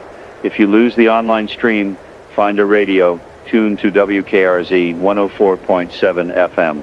We'll be here as long as we can. Let me take another call. You're on WKRZ. This is Tim. He says he's a farmer, lives about 40 miles outside the city, rural area, lots of land, not many neighbors. He's been listening to the broadcast since the beginning. He's asking if people should come out to the countryside, if rural areas are safer. Tim, I think rural areas are probably safer than cities. Yes, fewer people means fewer infected, but it also means fewer resources and less protection. If you're alone on a farm and the infected show up, you're on your own. He's saying he's not alone. He has his wife, his 2 sons, and a few hired hands. They have guns, supplies, livestock. They could take in more people if needed. He's offering to help anyone who can make it out there. Tim, that's incredibly generous, but I don't know if people can make it out there. The roads are blocked. The military is turning people back. He's saying there are back roads, farm roads, dirt trails. If people know the area, they can navigate around the checkpoints. He's giving me directions. Take County Road 12 north, turn west on Old Mill Road, follow that to his farm. He's saying anyone who shows up, he'll help them. Tim, I'm going to put that information out there. Maybe someone listening can use it. Thank you for offering. He's saying he hopes people make it. He's hanging up. Okay, so if anyone listening is trying to leave the city and head to a rural area, Tim the farmer just gave directions to his place. County Road 12 northwest on Old Mill Road. He says he'll help anyone who shows up. I don't know if that's realistic, if people can actually make it there, but it's something, it's a glimmer of hope in all this darkness. It's 10:16 p.m. I'm seeing more videos online. One is from a group of survivors who made it to a rooftop. They're on top of a tall building in the city. They're surrounded. The streets below are filled with infected, thousands of them. The survivors are saying they're trapped. They have no food, no water. They're begging for rescue, but no one is coming. Another video is from someone in a car. They're driving through a suburban neighborhood at high speed. Infected are chasing the car. The driver is swerving to avoid them, running some over. The camera shows the speedometer 60 miles per hour in a residential area. The driver is screaming. The video ends abruptly. I don't know what happened to them. These videos are horrifying, but they're also important. They show the reality of what's happening. This isn't a movie. This isn't fiction. This is real life, and it's falling apart. Another call. You're on the air. This is a young woman. She says her name is Emily. She's 18 years old, a freshman at the State University. She's in her dorm room. Her roommate left hours ago to try to get home. Emily hasn't heard from her since. Emily is alone. She's terrified. She's asking what she should do. Emily, first take a deep breath. You're okay right now, right? You're safe in your room. She says, yes, the door is locked, the dorm building is quiet, she hasn't seen anyone in a while. Emily, that's good. Stay in your room. Do you have food? Water? She says she has some snacks and a few bottles of water. Not a lot. Okay, that's a start. Ration it, make it last. Do not leave your room unless absolutely necessary. If you have to leave, be quiet. Move carefully. Avoid open spaces. She's asking how long she should wait. When will this be over? Emily, I don't know. I wish I could tell you it'll be over tomorrow or the next day, but I honestly don't know. You need to prepare yourself for the possibility that this could last a while. She's crying. She's saying she misses her family. She wants to go home. I know, Emily, but right now, going home isn't safe. The roads are blocked. It's better to stay where you are. When things calm down, when it's safe, you can go home. But not now. She's asking if I think her family is okay. They live about 100 miles away, a small town. Emily, I think small towns have a better chance than cities. Your family is probably safer than you are. I'm sure they're worried about you too. If you can, try to send them a message, a text, an email, anything. Let them know you're okay. She says she'll try. She's thanking me. She's saying she'll keep listening. She's hanging up. Emily is just a kid, 18 years old. She should be worrying about classes and making friends and figuring out her major. Instead, she's locked in a dorm room, alone, wondering if she's going to survive the night. It's not fair. None of this is fair. It's 10:32 p.m., 5 hours into this broadcast now. I don't know how I'm still talking. My voice is getting hoarse. I'm drinking water constantly to keep my throat from giving out. Sarah is sitting across from me, monitoring the phones, the scanner, the news feeds. She looks like I feel exhausted, scared, but determined to keep going. Let me check the scanner again. Still mostly silent. One transmission. It's garbled, hard to understand. Something about a convoy of military vehicles moving through the city. Heading where? I can't make it out. The transmission cuts off. If the military is here, where are they? Why aren't they restoring order? Maybe they're overwhelmed too. Maybe the situation is so bad that even the military can't handle it. Or maybe they're not here to save us. Maybe they're here to contain us. Keep the infection from spreading beyond the city. Lock us all in and let us die. That's a dark thought. I don't want to believe it, but I can't shake it. Another video just popped up. This one is from inside a military checkpoint. Someone filmed it secretly, hiding their phone. The video shows soldiers with rifles, barricades, razor wire. A civilian car approaches. The soldiers order the occupants out of the vehicle. A family gets out. Mom, dad, 2 kids. The dad is pleading with the soldiers, saying they need to get through. They need to get to safety. The soldiers are saying no one gets through by order of the federal government. The dad is getting agitated. He's yelling now. The soldiers raise their rifles. The video cuts off before anything happens. What happened to that family? Did they turn around? Did the soldiers shoot them? I don't know. And that uncertainty is almost worse than knowing. It's 10:47 p.m. Another call coming in. You're on WKRZ. This is a man named Greg. He says he's a doctor, worked at one of the downtown hospitals until it was evacuated. He made it out, drove home, and now he's barricaded in his house with his family. He's calling because he wants to share some medical information that might be useful. Greg, yes, absolutely. What can you tell us? He's saying that he treated dozens of infected patients today before the hospital fell apart. He's confirming what Dr. Chen said earlier. Once someone is symptomatic, there's no saving them. The virus destroys the brain too quickly, but he noticed something. The infected seem to retain some level of motor function and coordination. They can run, climb, open doors in some cases. They're not mindless zombies shuffling around. They're fast and they're dangerous. He's also saying that the infected seem to be attracted to sound and light, which confirms what we've been observing. They also seem to have a pack mentality. If one sees prey, others will follow. They coordinate in a rudimentary way. Greg, is there any way to stop them besides killing them? He's saying no. Physical restraints can hold them temporarily, but they're incredibly strong, stronger than they should be, like their pain response has been completely shut off. They'll break bones, tear muscles, and keep coming. The only reliable way to stop them is catastrophic brain damage or severing the spinal cord. So headshots or decapitation? He's hesitating. He's saying yes. That's the reality. He knows how awful that sounds, but it's the truth. If you encounter an infected person, you cannot reason with them, you cannot restrain them safely. Your only option is to flee or kill them. Greg, thank you for that information. It's grim, but people need to know. He's saying one more thing. He's saying that anyone who is in close proximity to an infected person should monitor themselves for symptoms. Early signs include fever, headache, disorientation. If you start feeling those symptoms, isolate yourself immediately. Don't wait, because once the aggression kicks in, you won't be in control anymore. Craig, are you and your family okay? Any symptoms? He's saying they're all fine so far. He's hoping they stay that way. He's hanging up. So there you have it. More confirmation that this is a true nightmare scenario. The infected are fast, strong, coordinated. They hunt in packs, and the only way to stop them is to destroy their brains. How did it come to this? How did we go from a normal society to this in a matter of hours? It's 11:03 p.m. Almost 5.5 hours. I'm looking out the window of the studio. The street below is still empty, but I can see a glow in the distance. Fires, multiple fires. The city is burning. Another call, you're on the air. This is someone named Linda. She says she's calling from her car. She's been driving around for hours trying to find somewhere safe. Her home was overrun. She barely escaped. She has her dog with her, a golden retriever named Max. She's running low on gas. She doesn't know where to go. Linda, where are you right now? She says she's on the outskirts of the city near the industrial zone. That's not a good area. That's where some of the first incidents were reported. Linda, you need to find a place to stop.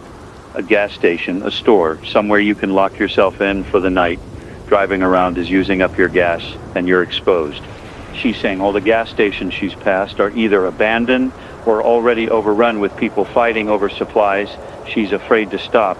Linda, what about a parking garage? Find one that's not too full. Drive to the top floor, park, and stay in your car. You'll be relatively safe there until morning. She's saying that's a good idea. She can see a parking garage a few blocks away. She's going to try that. She's thanking me. She's hanging up. I hope Linda and Max make it through the night. It's funny, in all this horror, I'm worried about a dog. But animals are innocent. They don't deserve this any more than we do. It's 11:18 p.m. Another alert on my phone. The CDC has issued a statement. They're saying that the infection has been confirmed in over 30 states now and multiple countries. Estimates suggest hundreds of thousands infected, with the number doubling every few hours. At this rate, they're projecting that the majority of the global population will be exposed within a week. A week. In a week, this could be everywhere. Every city, every town, every village. Nowhere will be safe. The statement goes on to say that the CDC is working on a vaccine, but it will take months to develop and produce. In the meantime, the only strategy is avoidance and elimination. Avoid the infected, eliminate them when necessary. Elimination? That's a cold word for killing. Sarah just told me that the online stream numbers are dropping. We're down to about 20,000 listeners. That's still a lot, but it's declining. She thinks the internet infrastructure is starting to fail, like the alert warned. If that continues, we'll lose the online audience entirely. But the FM broadcast should keep working. Radio waves don't need internet, they just need power and a transmitter. How long will the power last? I don't know. Hours? Days? When the power goes out, we're done. This broadcast ends. But until then, I'm staying here. Another call, you're on WKRZ. This is someone who won't give their name. They're whispering. They say they're in an office building downtown, hiding under a desk. The building is full of infected. They got in through the ground floor. This person is on the third floor. They can hear the infected moving around, searching. They're asking if they should try to escape or stay hidden. How many infected are there? Can you tell? They're saying they don't know. They can hear a lot of footsteps, a lot of sounds. Okay, stay hidden. Do not move. Do not make noise. If the infected don't know you're there, they might leave. But if you try to run and they see you, they'll chase you. The person is saying, okay, they're going to stay. They're hanging up. That's the best advice I can give in a situation like that. Hide, be quiet. Hope they pass you by. It's 11:34 p.m. Almost 6 hours now. I'm past the point of exhaustion. I'm running on adrenaline and fear. Every sound makes me jump. Every shadow out the window makes my heart race. Sarah just went to the break room to get more water. She's back. She looks shaken. She says she looked out the window in the break room, which faces the other side of the building. She saw a group of infected on the street, about a dozen of them. They were just standing there, swaying slightly like they were waiting for something. Are they still there? She says she doesn't know. She didn't want to look for too long in case they saw her. Okay, we need to be more careful. Keep the lights low. Stay away from the windows. We don't want to attract their attention. Another video online. This one is from Europe, London, I think. The video shows Big Ben in the background. The streets are full of infected. Iconic double-decker buses are overturned and burning. The person filming is on a rooftop narrating. They're saying that London fell in less than 6 hours. The government evacuated to an undisclosed location. The royal family is gone. The city is lost. If London is gone, if major cities around the world are falling, then this truly is a global apocalypse. There's no coming back from this. Society as we know it is over. It's 11:49 p.m., almost midnight, almost 6.5 hours since I started broadcasting. It feels like a lifetime. Let me take another call. You're on the air. This is Father Michael again, the priest from St. Augustine's Church. He sounds worse than before. He's saying that the man they locked in the basement, the one who was bitten, he broke through the door. They tried to stop him, but he attacked several people before they managed to lock him in a different room. 3 people were bitten. Father Michael is one of them. Oh no. Father, I'm so sorry. He's saying he can feel it starting. The fever, the headache. He doesn't have much time. He wanted to call and say goodbye. He wanted to thank me for keeping him company tonight, for keeping everyone company. He says, my voice has been a comfort in the darkness. Father, I don't know what to say. I wish things were different. He's saying it's okay. He's made his peace. He's prayed. He's ready. He's asking me to tell people not to give up. Even when things seem hopeless, there's always a reason to keep fighting. He's saying goodbye. The line goes dead. Father Michael is gone, or he will be soon, and there was nothing I could do to save him. I need to take a moment. I'm sorry. I just need a minute. It's midnight now. Thursday, November 28th. 6 hours since this broadcast began. 6 hours since the world started ending. I'm looking at the scanner. There's a transmission. It's a recorded message playing on loop. The message says that all emergency services have been suspended. If you require assistance, you are on your own. Shelter in place. Avoid the infected. The message repeats. All emergency services have been suspended. There are no more police, no more ambulances, no more firefighters. We are truly alone now. Another call coming in. You're on WKRZ. This is a young boy. He sounds maybe 10 or 11 years old. He's crying. He says his name is Daniel. He's home alone. His parents went out hours ago to get supplies. They never came back. He's scared. He doesn't know what to do. Daniel, where are you? Are you safe? He says he's in his house. The doors are locked. He's in his bedroom with the door closed. Okay, Daniel, that's good. You did the right thing. Now listen to me carefully. You need to stay in your room. Do not open the door for anyone unless you're absolutely sure it's your parents. Do you have a phone? Can you call them? He says he tried. They don't answer. Okay. Do you have food? Water? He says there's food downstairs in the kitchen, but he's too scared to go down there. Daniel, if you're not hungry right now, don't go down. Wait until you absolutely need to. Is there a bathroom in your room or nearby? He says there's a bathroom across the hall. Okay, when you need to use the bathroom, move quickly and quietly, then come right back to your room. Do you understand? He says yes. He's asking when his parents are coming home. Daniel, I don't know, but I'm sure they're doing everything they can to get back to you. In the meantime, you need to be brave. Can you do that? He says he'll try. He's thanking me. He's hanging up. That boy is alone in a house, waiting for parents who might never return, and there's nothing I can do to help him. I feel utterly powerless. It's 12:17 a.m. 6 hours and 15 minutes. I don't know how much longer I can do this. I don't know how much longer anyone can do this. Sarah just told me that she can see more infected outside from the break room window. She says there are at least 20 now, maybe more. They're gathering. She doesn't know why. Maybe they heard something. Maybe they're following each other. But they're close, too close. We need to be prepared for the possibility that they might try to get into the building. We need a plan. Sarah, is there a back exit, a fire escape? She says there's a fire escape on the back of the building. It leads down to an alley. We could use that if we need to evacuate. Okay. Let's keep that in mind. For now, we stay here. We keep broadcasting, but if they start trying to break in, we go. Another alert on my phone, this one is from the military. It says that martial law is now in effect nationwide. A curfew from dusk to dawn is being enforced. Anyone found outside during curfew hours will be detained or shot on sight.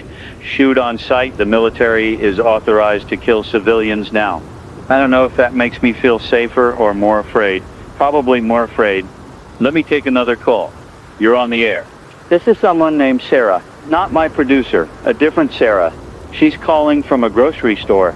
She says she's been hiding in the back room since this afternoon. The store was looted hours ago. People broke in, took everything. She stayed hidden. Now the store is empty and she's alone. She's asking if it's safe to leave. Sarah, where is the grocery store? Is it in the city? And she says yes, on the south side. The south side is one of the worst areas. I don't think it's safe to leave, but staying in an empty store might not be safe either. Are the doors to the store still intact? Yes, she says the front doors are smashed. Anyone could walk in? Okay, that's not good. Is there a place in the store where you can barricade yourself? The back room, maybe? Can you block the door? She says she can try. There are shelves she could move, but it would make noise. Sarah, you have to weigh the risk. Making noise might attract infected, but having a secure room might save your life. I think you should do it. Move the shelves as quietly as you can, and then stay in that room. She says, okay. She's gonna try. She's thanking me.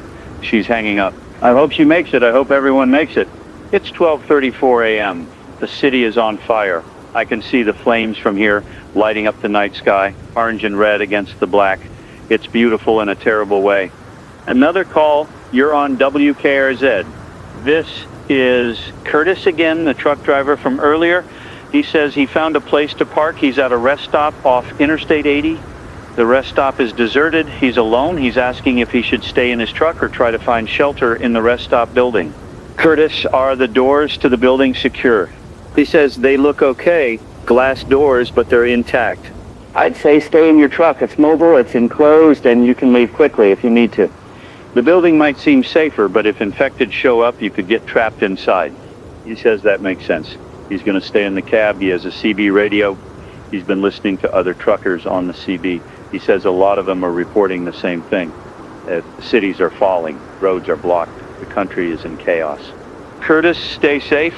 Keep listening. If you hear any news on that CB, let me know. He says he will. He's hanging up. The truck drivers are the unsung heroes of this disaster. They're out there alone on the roads trying to navigate a world that's falling apart. If anyone is going to survive this and rebuild, it's people like them. Self-reliant, resourceful, tough. It's 12:47 a.m., almost 7 hours. 7 hours of broadcasting, 7 hours of horror. Sarah just checked the infected outside again. She says there are more now, 30, maybe 40. They're milling around in the street. Some are wandering off, but others are staying. She thinks they might be drawn to the lights in the building. Should we turn off the lights? She says maybe, but then we'd be broadcasting in the dark. We need at least some light to see what we're doing. Okay, let's dim the lights as much as possible. Use desk lamps instead of overhead lights. Anything to reduce our visibility. We're doing that now. The studio is much darker. I can barely see Sarah across from me. But maybe that will help. Maybe the infected will lose interest and move on. Another video online. This one is from a survivor group. They're in a warehouse on the edge of the city. About 20 people. They've barricaded the doors and windows. They have supplies. They're planning to wait out the crisis. The person filming is saying that they're safe for now, but they don't know how long their supplies will last. They're asking if anyone else is out there, if there are other groups surviving. I want to tell them, yes, there are other groups. There are people all over the city, all over the country, hiding and surviving. But how long can we last? It's 1:02 a.m., another call coming in. You're on the air. This is someone named Paul. He says he's a security guard at a bank downtown. He's been on duty all night. The bank is secure, heavy doors, barred windows. He's alone. He's watching the security cameras. He can see the streets outside.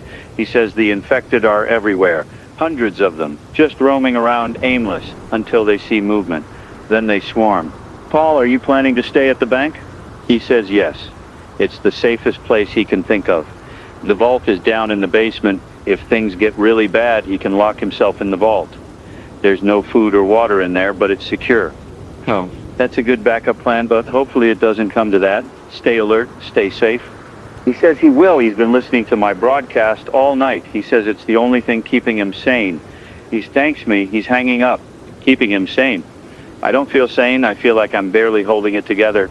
But if my voice is helping people, then I need to keep going. Yo. It's 1:17 a.m. 7 hours and 15 minutes. I'm so tired. My eyes are burning. My throat hurts. But I can't stop. Sarah just told me something alarming. The power flickered just for a second, but it flickered. That means the grid is unstable. If the power goes out, we lose everything. The broadcast ends. The lights go out. We're left in the dark. Do we have a backup generator? She says there's a generator in the basement, but she doesn't know if it works or if there's fuel. They should check. If the power goes out, we need to be ready. She's nodding, but neither of us wants to go down to the basement. The basement is dark, isolated. If infected got into the building, that's where they'd be. Let's wait. If the power goes out, then we'll check the generator. Until then, we stay here. Another call. You're on WKRZ. This is Melissa again, the nurse from the hospital pharmacy. I thought she was gone, but she's alive. She's breathless, panicked. She says she made it out. She used a chair to break the window bars, climbed out, cut herself on the glass, but she's okay. She's running now. She can hear the infected behind her. She doesn't know where she's going. She just needs to get away. Melissa, find a car. Break into a car if you have to get inside and drive. Get as far away as you can. She's saying she sees a car. The door is unlocked. She's getting in. She's trying to start it. No keys. She's looking for keys. She found them. In the sun visor. The car is starting. She's driving. She's crying. She's saying thank you. Thank you for talking her through it. The call ends. Melissa made it. She's alive. That's something. That's a small victory in a night full of losses. It's 1:33 a.m. I'm looking at the social media feeds. They're slowing down. Fewer posts, fewer videos. Either people are running out of battery, or they're running out of hope, or they're dead. The last video I saw was from someone in a bunker. They said they've been preparing for this for years. They have food, water, weapons, everything they need. They said they're going to survive. They said the rest of us are fools for not preparing. Maybe they're right. Maybe we were fools. We took everything for granted. We assumed civilization would always be there, stable and unchanging. We were wrong. Another call. You're on the air. This is Emily again, the college student. She said she's still in her dorm room. She managed to send a text to her parents. They responded, they're safe. They told her to stay where she is. They're going to try to come get her, but it might take days. She's asking if she can survive that long on the snacks and water she has. Emily, ration everything. A few sips of water at a time. Small bites of food. Make it last as long as possible. And if you absolutely run out, then you'll have to leave the room to find more. But only as a last resort. She's saying she'll try. She's asking if I'll still be here tomorrow, if she can call again. Emily, I'll be here as long as I can, I promise. She's saying thank you. She's hanging up. I don't know if I'll be here tomorrow. I don't know if any of us will, but I told her I would be, and I meant it. It's 1:49 a.m., almost 8 hours, the longest night of my life. Sarah's dozing in her chair. I told her to rest. One of us needs to stay alert, and I'm too wired to sleep. The adrenaline is still keeping me going. I'm looking out the window. The infected are still out there. I can see them in the streetlights. They're moving slowly now, almost lethargically. Do they sleep? Do they rest? I don't know. Dr. Chen said they operate on the most primitive brain functions. Maybe they don't need sleep. Maybe they just keep going until their bodies give out. Another alert on my phone. This one is from FEMA. They're saying that supply drops will begin tomorrow. Well, today now, Thursday morning, designated drop zones will be announced. Food, water, medical supplies. But they're warning that it's dangerous to leave shelter to retrieve supplies. Only go if absolutely necessary. Supply drops. That's something, that's the government trying to help. But will it be enough, and can people actually get to the drop zone safely? Well, let me take another call. You're on WKRZ. This is Tim, again, the farmer. He says 3 families showed up at his farm tonight. They followed the directions I gave. They made it out of the city on back roads. They're safe now. Tim is taking care of them. He says he has room for more. He's repeating the directions. County Road 12 northwest on Old Mill Road. Ian, that's incredible. You're a hero. You know that. He's saying he's just doing what anyone would do, helping people. He's asking if I can keep giving out the directions. Maybe more people will make it. Absolutely, Tim. County Road 12 northwest on Old Mill Road. If you can get out of the city, if you can make it to Tim's farm, he'll help you. He's thanking me. He's hanging up. At least some people are making it. At least some people are finding safety. It's 2:06 a.m., 8 hours now. 8 full hours of broadcasting. I never imagined I'd be doing this. When I woke up yesterday morning, I thought it would be a normal day. Work, home, maybe watch some TV, go to bed. Instead, I'm here, living through the apocalypse and broadcasting it to whoever is left listening. The online stream is down to about 10,000 listeners. Still a lot, but half of what it was earlier. The internet is failing, but the FM signal is still going strong. I don't know how many people are listening on actual radios, but I hope it's a lot. Another call, you're on the air. This is Angela again, the woman with the cats. She says she's in her basement. She's been there for hours. She can hear sounds upstairs, footsteps, scratching at the walls. She thinks infected got into her house. She's terrified. She's asking what she should do. Angela, how did you get to the basement? Is there a door at the top of the stairs? She says yes. She locked it. Okay, that's good. As long as that door is locked and the infected can't break through, you're safe. Stay quiet. Stay in the basement. Wait them out. She's asking how long. How long does she have to wait? Angela, I don't know. Hours, maybe. Maybe longer, but you're safe down there. You have your cats. You have water. Just wait. She's crying. She's saying she can't do this. She's going to go insane waiting. Angela, you can do this. You're stronger than you think. Just breathe. Focus on your cats. Talk to them. They'll keep you calm. And keep listening to me. I'm here with you. She's saying, okay, she'll try. She's hanging up. I don't know if Angela will make it, but I gave her what comfort I could. It's 2:23 a.m. The city is quieter now. Fewer sirens. Fewer sounds of chaos. It's an eerie quiet, the calm after the storm, but the storm isn't over. It's just paused. Sarah is awake now. She says she couldn't really sleep. Too much adrenaline, too much fear. She's asking me if I think we'll make it through this. I don't know. But we're still here. We're still alive. That's something. She's nodding. She's saying she wishes she could talk to her parents. She managed to text them earlier, but she hasn't heard back since. I'm sure they're okay. They're probably trying to reach you too. She's saying she hopes so. She's going back to monitoring the phones and the scanner. It's 2:38 a.m. Another call coming in. You're on the air. This is Greg again, the doctor. He says his family is okay. They're still barricaded in their house. No signs of infected in their neighborhood yet. He's calling because he wanted to share another observation. He's been thinking about the virus, how it spreads, how it behaves. He thinks the infected might be attracted to heat, body heat. That would explain why they swarm living people but ignore corpses. Greg, that makes sense. So if someone is trying to hide, they should try to reduce their body heat signature. How would they do that? He's saying it's difficult, but staying still helps. The more you move, the more heat you generate. Also, cold environments might help. Basements, underground spaces, anywhere cooler. Okay, so if anyone is hiding and they have the option of a cool underground space, that's preferable. He's saying yes. He's also saying that the infected seem to lose interest after a while if they don't find prey. They'll wander off eventually, so waiting them out is a viable strategy. Greg, thank you. That's really helpful information. Stay safe with your family. He's saying he will. He's hanging up. Heat-seeking infected. That's a terrifying thought, but it's also useful information. People need to know that staying cool and still can help them hide. It's 2:54 a.m. The night is dragging on. Each minute feels like an hour.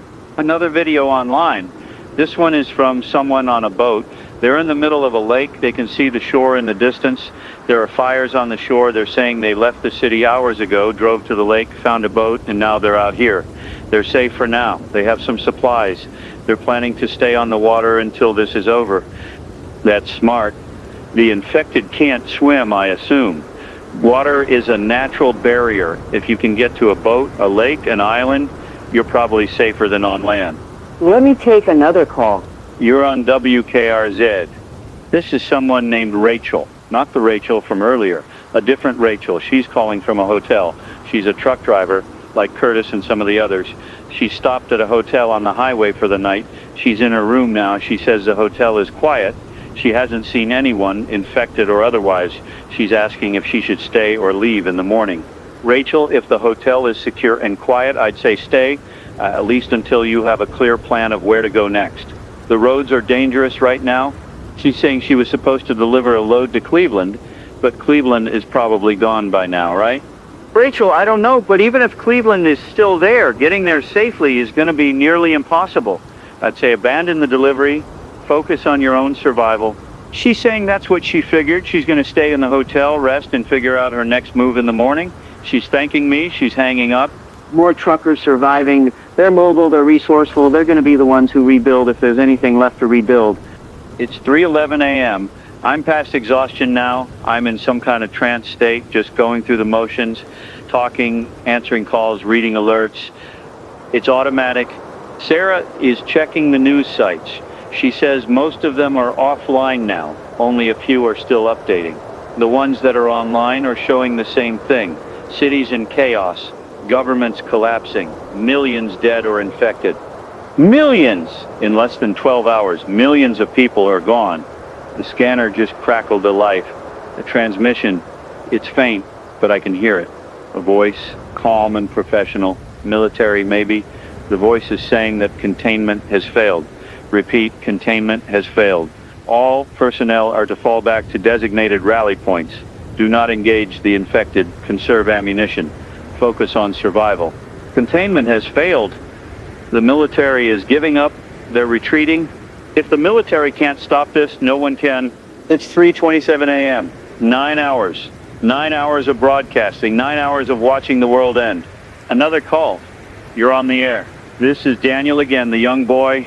He's still in his bedroom. He's asking if I'm still here. He sounds scared.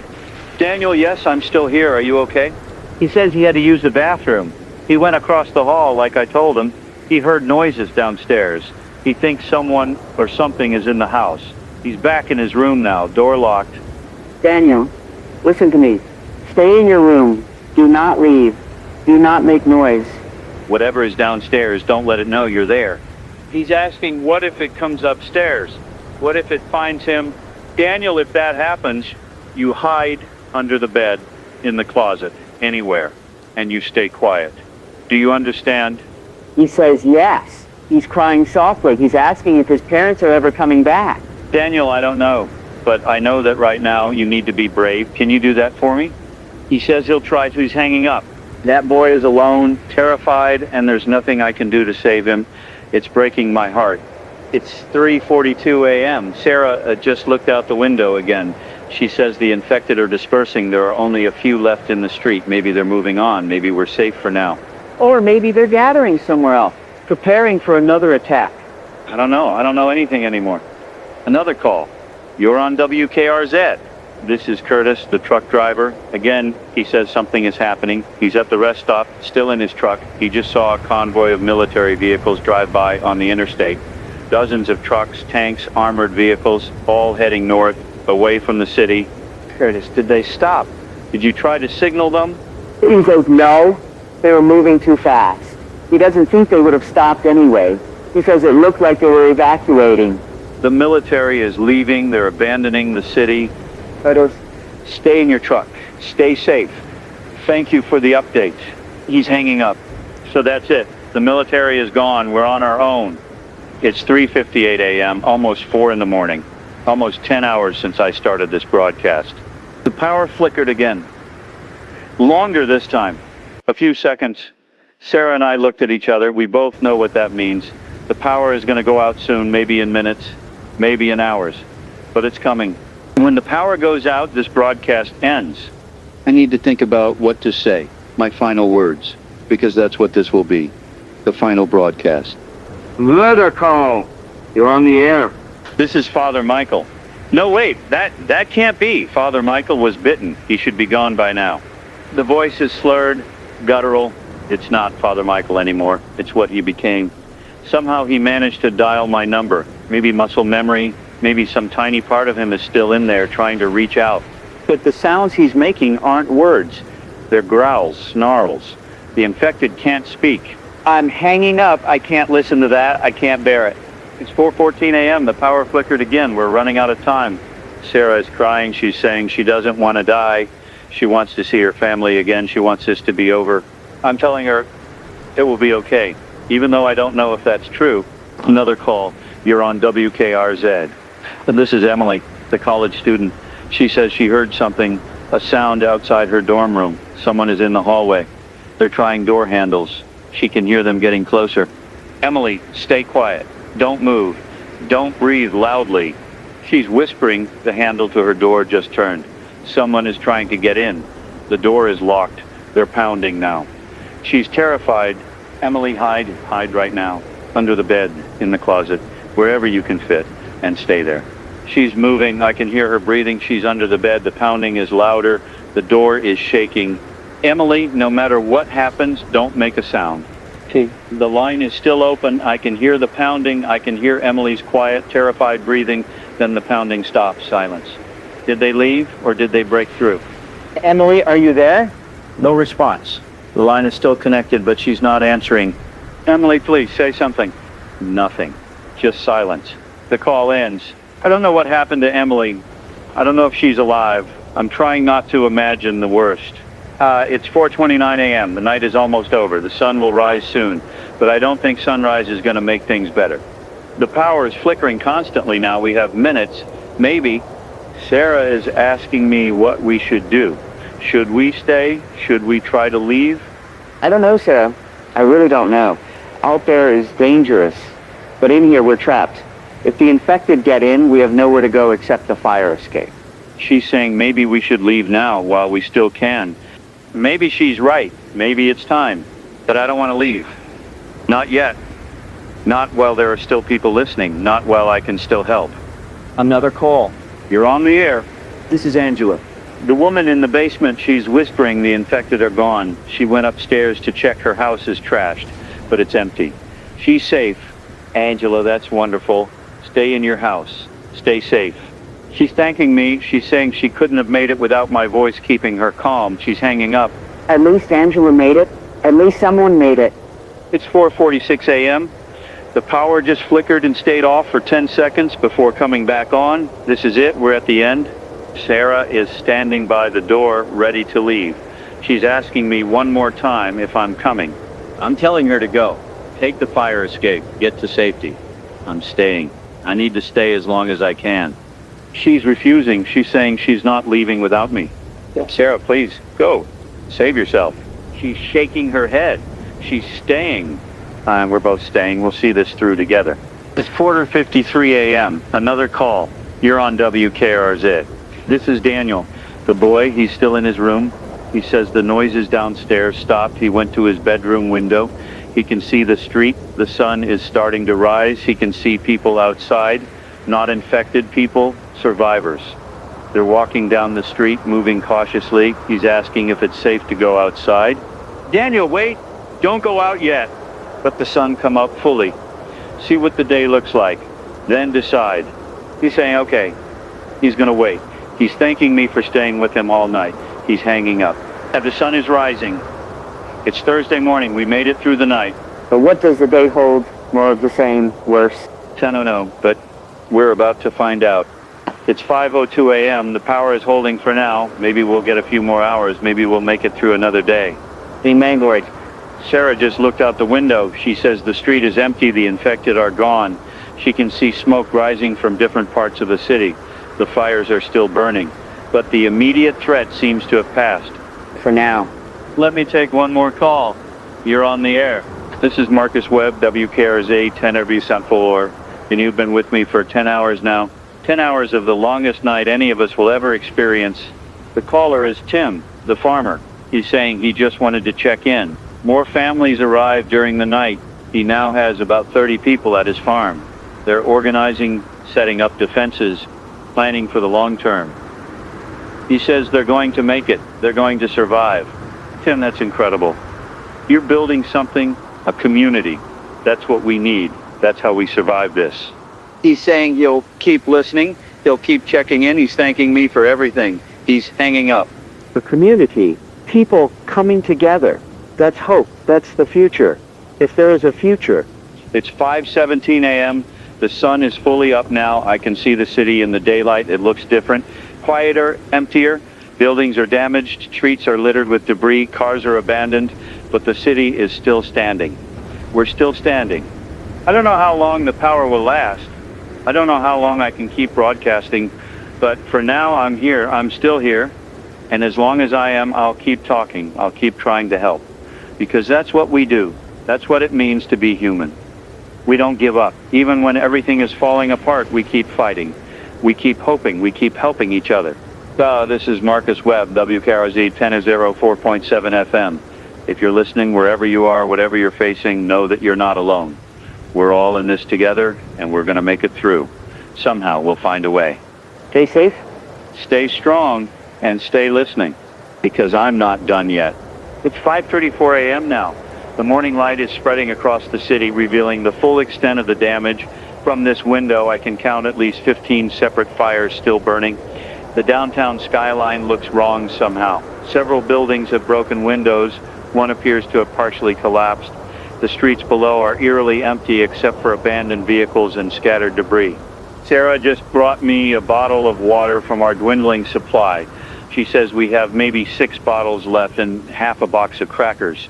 If we're going to stay here much longer, we'll need to find more supplies. But where every store in the city has probably been looted or overrun. Another call coming in. You're on WKRZ. This is someone named Richard. He says he's a city council member. He's been in the emergency operations center all night with the mayor and other officials. He sounds exhausted. He says the situation is worse than they initially thought. The official count has at least 60% of the city either infected, dead, or missing. The remaining 40% are scattered, hiding in homes, offices, anywhere they could find shelter. Richard, where's the mayor? Why hasn't there been an official statement?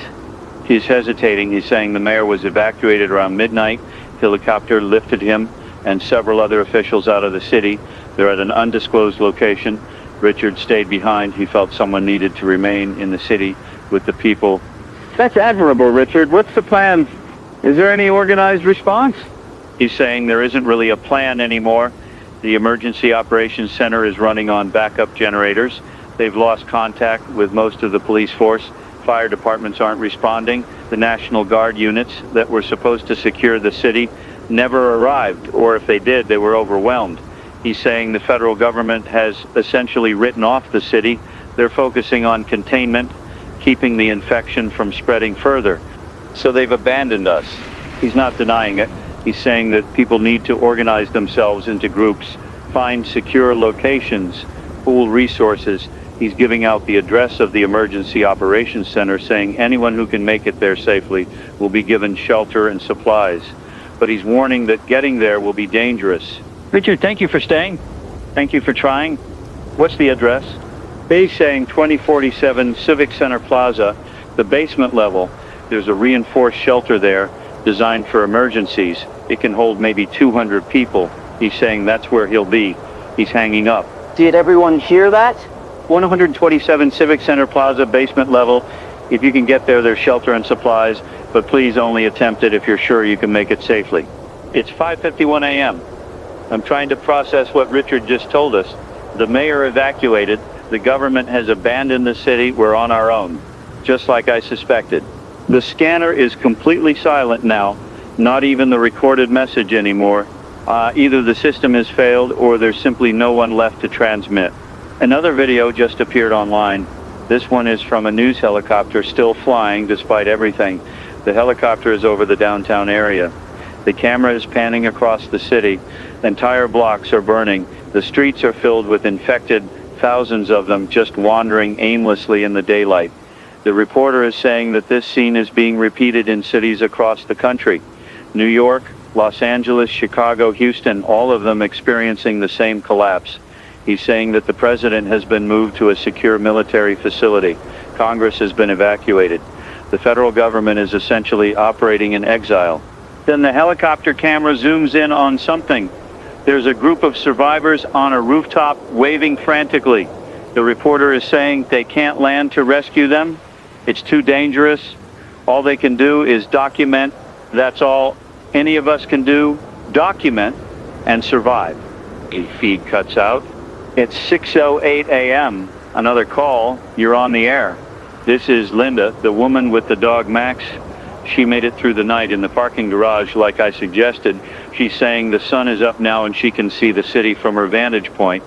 She's describing the same things I can see: fires, destruction, emptiness. She's asking if she should try to leave the city now that it's daylight. Linda, I honestly don't know if daylight makes it safer. The infected don't seem to care about day or night, but visibility is better, so maybe you can avoid them easier. Where would you go? She's saying she has a sister in Virginia, about 300 miles south. If she can get on the highway and keep driving, maybe she can make it. Linda, you need gas. Do you have enough? She's saying her tank is half full. Maybe enough to get 150 miles. She'd need to stop for gas. That's the problem. Gas stations are going to be dangerous. Everyone who's trying to evacuate will be stopping there. It'll be chaotic, probably violent, and if there are infected in the area, they'll be drawn to all that activity. She's asking what I think she should do. Linda, I can't make that decision for you. Staying in the city is dangerous. Leaving is dangerous. You have to weigh which risk you're more willing to take. If you have a destination, a place where you know you'll be safe, then maybe trying to reach it is worth the risk. But if you're just driving blindly, hoping to find somewhere better, you might be using up your resources for nothing. She's saying she's going to try.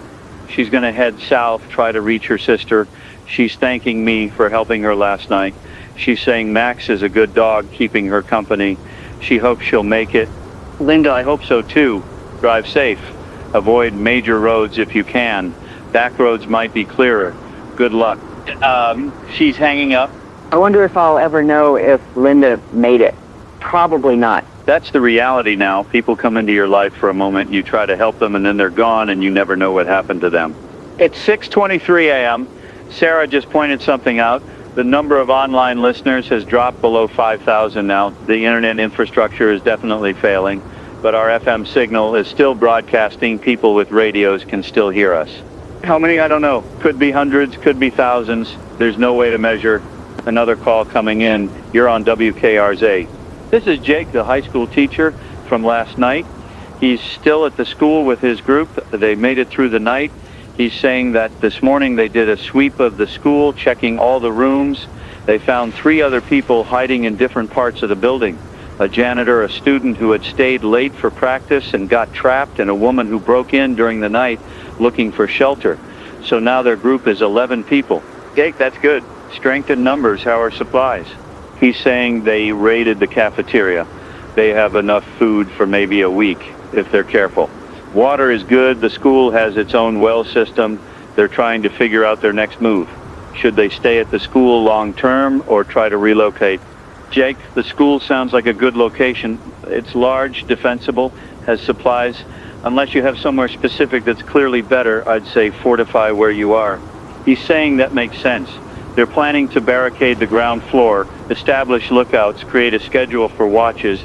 He's also saying that one of the group members is a former military, so he's helping organize their defenses. That's excellent. Having someone with training could save your lives. Jake, you're doing great. Keep your group together. Keep morale up. You can survive this.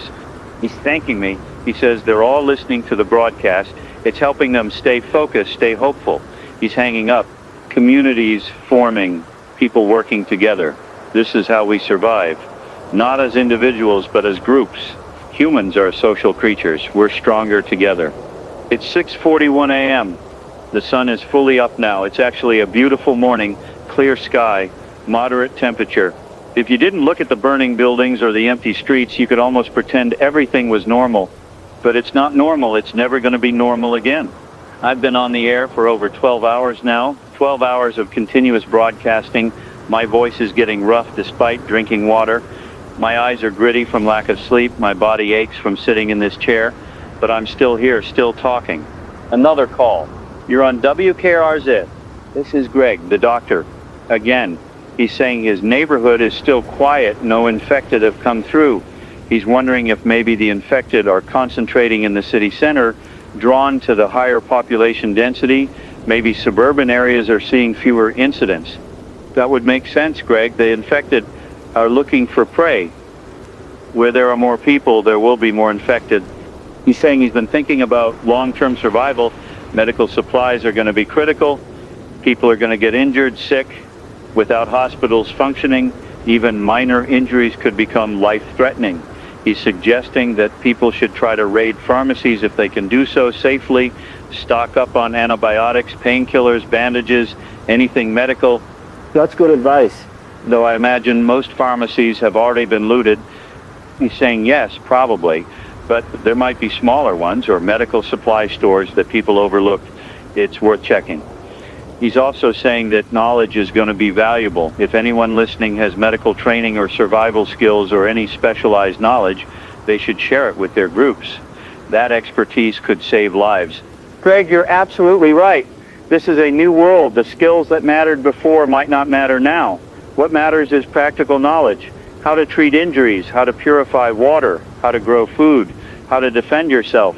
He's agreeing. He's saying he's going to try to put together a medical kit from what he has at home and maybe make a trip to a nearby pharmacy if it looks safe. He's hanging up practical knowledge. That's the new currency. Not money, not status, knowledge and skills. It's 6:05 to 7 a.m. Another alert on my phone. I'm surprised the alerts are still coming through. This one is from FEMA. They're announcing the locations of supply drop zones. There's a list of addresses. Most of them are parks or large open areas. The drops are scheduled to begin at noon today. The alert warns that supplies are limited and distribution will be first come, first served. It also warns that the military will be present at drop zones and will use force to maintain order. So there will be supply drops. That's something. But getting to them safely is another matter. If hundreds of people converge on these locations, it'll be chaos. And if infected are drawn to the activity, it'll be a massacre. I'm reading the addresses on air for anyone listening. Jefferson Park, Riverside Sports Complex, Memorial Stadium, Lakeside Plaza, Henderson Field. Those are the 5 drop zones in our area. Noon today. If you're going to go, bring something to carry supplies in. Be prepared for crowds. Be prepared for potential violence. And be aware of your surroundings at all times. Another call coming in. You're on the air. This is Melissa, the nurse. She made it through the night driving. She's exhausted. She found a small motel on the outskirts of a town about 60 miles from the city. The motel looks abandoned, but the doors were unlocked. She's in a room now, door barricaded. She's asking if she should keep driving or rest. Melissa, you need rest. You've been running on adrenaline for hours. If you try to keep driving when you're this exhausted, you'll crash. Rest for a few hours, then reassess. She's saying she's afraid to sleep, afraid something will happen while she's unconscious. I understand that fear, but your body needs rest. Maybe sleep in shifts if you can. Set an alarm for 2 hours, rest, then check your surroundings, then rest again. You're no good to yourself if you're too tired to function. She's saying, okay, she'll try. She's thanking me again. She's hanging up. Sleep is going to be one of the biggest challenges going forward. How do you sleep when you're constantly in danger? How do you let your guard down enough to rest? I don't have a good answer for that. It's 7:14 a.m. Sarah and I have been talking about our own situation. We can't stay at the radio station indefinitely. Eventually we'll run out of food and water. The power could go out at any time. We need a plan. Sarah is suggesting we try to reach Richard's Emergency Operations Center. It's about 8 blocks from here. 8 blocks doesn't sound like much, but in this city right now, it might as well be 8 miles. We'd have to travel on foot through streets that could be filled with infected. But what's the alternative? Stay here until we starve, until the power fails and we're left in the dark. Maybe we should go. But not yet. As long as the power is on, as long as I can keep broadcasting, I'm staying. I owe that to everyone listening. Sarah understands. She says she'll stay with me. We're in this together. It's 7:29 a.m. Another call. You're on WKRZ. This is Curtis, the truck driver at the rest stop. He's saying that more trucks have pulled into the rest stop. There are now about a dozen trucks parked there. The drivers are all doing the same thing, staying in their cabs, listening to their radios, waiting. Curtis is saying they're starting to talk about forming a convoy traveling together for safety, maybe heading north toward Canada or south toward Mexico, anywhere that might be less affected. Curtis, a convoy sounds like a smart idea. Strength in numbers applies to vehicles too. Have you heard anything on the CB about what's happening in other areas? He is saying the CB is full of conflicting reports. Some drivers are saying Canada has closed its borders, not letting anyone in. Others are saying Mexico is in the same situation we are, completely overrun. There are rumors of safe zones in the Midwest, but no one can confirm them. Basically, no one knows where to go. Curtis, maybe the best strategy is to stay mobile, keep moving, avoid major cities, look for small towns or rural areas that haven't been hit as hard. Don't commit to one destination, just keep your options open. He's saying that makes sense. He's going to talk to the other drivers about it. He's hanging up. Mobile communities. That's an interesting concept. Instead of trying to defend a fixed location, you keep moving, stay ahead of the infection. It might work. It's 7:46 a.m. I'm looking at social media again. The posts are fewer and farther between now. But there's one that caught my attention. It's from someone claiming to be a scientist who worked at a biotech company. They're saying this virus was created in a lab, not as a weapon, but as a potential treatment for neurological diseases. The idea was to use a modified virus to repair damaged neural pathways, but something went wrong during testing. The virus mutated, became aggressive, started attacking the brain instead of repairing it. The company tried to contain it, but there was an accident. An infected lab animal escaped. That was 3 weeks ago. 3 weeks. If this post is true, this has been spreading for 3 weeks and we're only now seeing the results. The post goes on to say that the virus spreads through all bodily fluids, not just bites, blood, saliva, even sweat can transmit it. The incubation period is variable depending on the exposure method. Direct bloodstream exposure, like a bite, causes symptoms in under an hour. Indirect exposure can take several hours or even a day. The post ends with an apology. The scientist is saying they're sorry, they didn't mean for this to happen, they were trying to help people, and now the world is ending because of their work. I don't know if this post is real or just someone's fantasy, but it sounds plausible, more plausible than a lot of other theories I've heard. It's 8:03 a.m., another call coming in, you're on the air. This is Daniel, the young boy. He's still in his house. He says he looked out the window and saw his neighbors, the ones who live 2 houses down. They're outside loading things into their car. They look normal, not infected. Daniel is asking if he should go to them, ask for help. Daniel, that's a tough call. They might help you, but they also might not want to take on the responsibility of a child. Adults make hard decisions in situations like this. Do you know these neighbors? Have you talked to them before? He's saying not really. He's seen them around, but never really talked to them. Daniel, here's what I think. Wait until they're about to leave, then go to your window where they can see you and try to get their attention. Don't go outside until you know they've seen you and are willing to help. If they drive away without acknowledging you, then you stay in your house and wait for your parents, okay? He's saying okay. He's going to try. He's thanking me. He's hanging up. I hope those neighbors are decent people. I hope they help that boy. It's 8:19 a.m. Sarah just made a suggestion. She says we should try to contact other radio stations, see if anyone else is still broadcasting. Maybe we can share information, coordinate somehow. That's a good idea. Let me scan through the FM dial. I'm going through the frequencies slowly. Static, static, more static. There's something on 92.3. It's music. Just music playing. No DJ, no announcements. Probably automated, running on backup power. Next frequency. Static. Another one, more static. Wait. 97.6. There's a voice, faint, but there. Let me turn up the volume. It's a woman. She's broadcasting from somewhere. Sounds like another city. She's given information similar to what I've been doing, reporting on the situation, taking calls. She sounds as exhausted as I feel. I can't contact her directly. We're on different frequencies, but it's comforting to know someone else is out there doing the same thing. We're not the only ones. Let me keep scanning. 101.9, another voice. Male, sounds young. He's not being professional. He's just talking, rambling really, talking about how scared he is, how he broke into a radio station because he didn't want to die alone. He wants someone to hear his voice. He's asking if anyone is listening. Someone is listening, friend. I'm listening. More static. I've gone through the whole dial, just those 2 other stations besides ours. 3 radio stations still broadcasting in this entire metropolitan area. Maybe there are more in other cities. Maybe there are hundreds of us scattered across the country, talking into the void, hoping someone hears. It's 8:36 a.m., another call. You're on the air.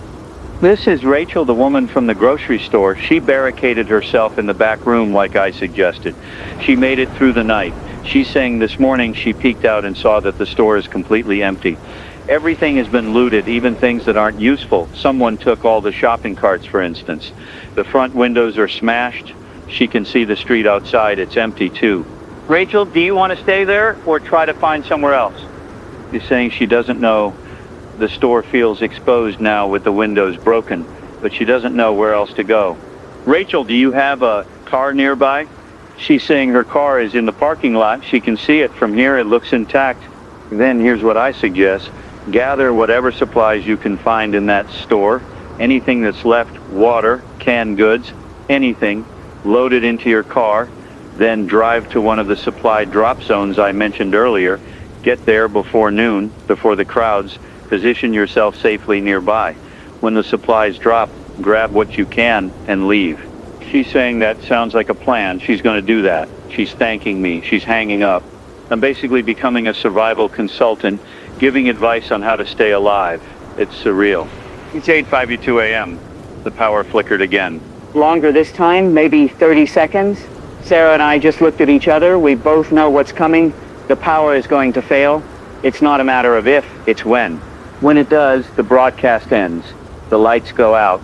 And Sarah and I will have to decide whether to stay here in the dark or try to make it to the emergency operations center. I'm not ready to make that decision yet, so I'm going to keep broadcasting until I can't anymore. Another call coming in. You're on the air.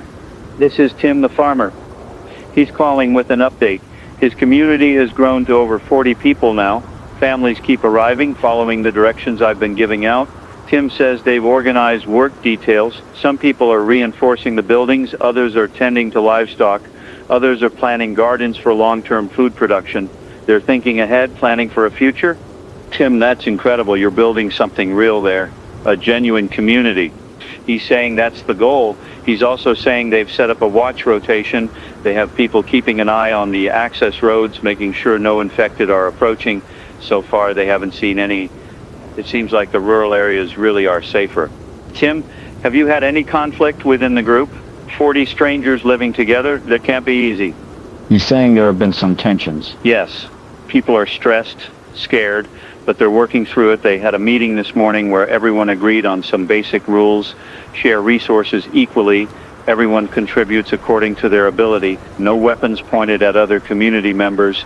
Conflicts are resolved through discussion, not violence. So far, everyone has agreed. That's good leadership, Tim. You're doing everything right. He's saying he's just trying to help. He never expected to be leading a community. He's just a farmer. But someone has to step up, and he's willing to do it.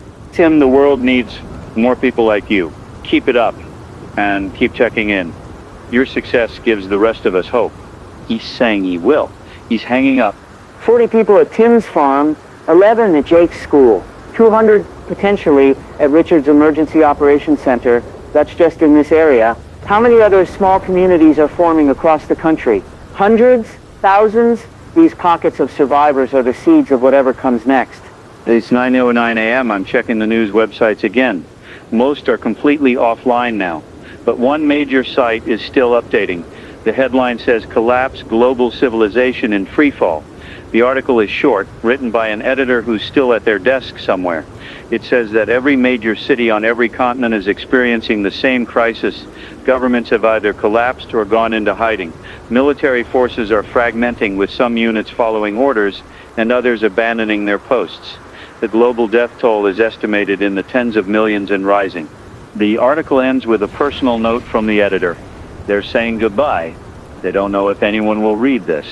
They don't know if the website will stay online, but they wanted to document what's happening for posterity, for whoever comes after. They wanted the last article on their website to be the truth. The world as we knew it is ending. What comes next? No one knows. Then the website goes offline. Error 404. Server not found. That's it.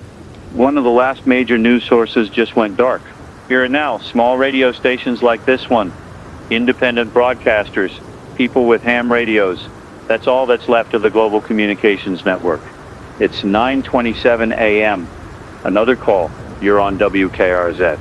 This is Angela, the woman with the cats. She says she needs advice. She's been in her house since last night. She has food and water for herself and her cats for maybe 3 days. After that, she'll need to leave to get more supplies. She's asking where she should go. What's the safest option? Angela, the supply drops I mentioned earlier might be your best bet, but they're going to be chaotic and dangerous. Alternatively, you could try to reach one of the communities that are forming, Tim's Farm, for instance, if you can get there. She's saying she doesn't have a car. Her husband took their only car when he left for work yesterday. No car makes things much harder.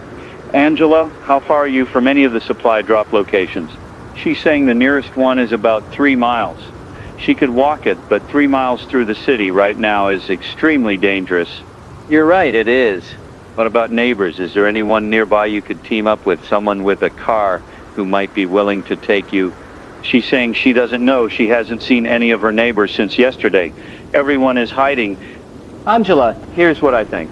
For the next 3 days, stay in your house. Conserve your supplies. Watch the street from your windows. If you see other survivors, people who look trustworthy, try to make contact. Maybe you can form a small group with nearby neighbors.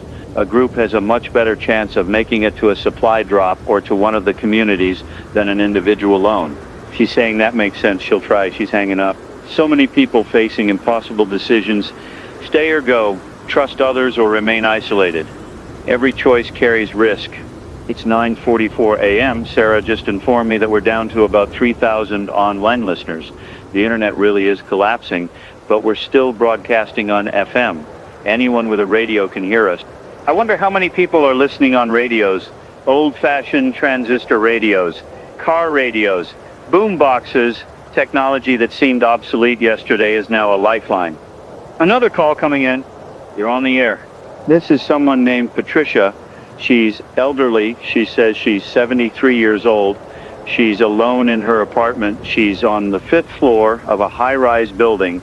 She says she heard commotion in the hallways last night, but she stayed in her apartment with the door locked. This morning, everything is quiet. She's asking what she should do. She has limited mobility. She uses a walker. She can't easily leave the building, even if she wanted to. Patricia, is your apartment secure? Door locked, windows closed? And she's saying yes. Do you have food and water? She's saying she has some canned soup, bread, tap water, maybe enough for a week. Okay, Patricia, here's what I think. High-rise apartments can actually be safer than ground-level homes. The infected would have to climb stairs to reach you, and from what we've observed, they tend to follow the path of least resistance. If your floor is quiet, they might not even know you're there. I think you should stay put. Ration your supplies, keep quiet, wait this out. She's asking if someone will come rescue her eventually, if the government will send help. Patricia, I'm going to be honest with you. I don't think rescue is coming anytime soon. The government is overwhelmed. We're on our own for now. But that doesn't mean you won't survive. You have shelter, you have supplies. You can make it through this. She's quiet for a moment. Then she says she understands. She's lived a long life. She's been through hard times before.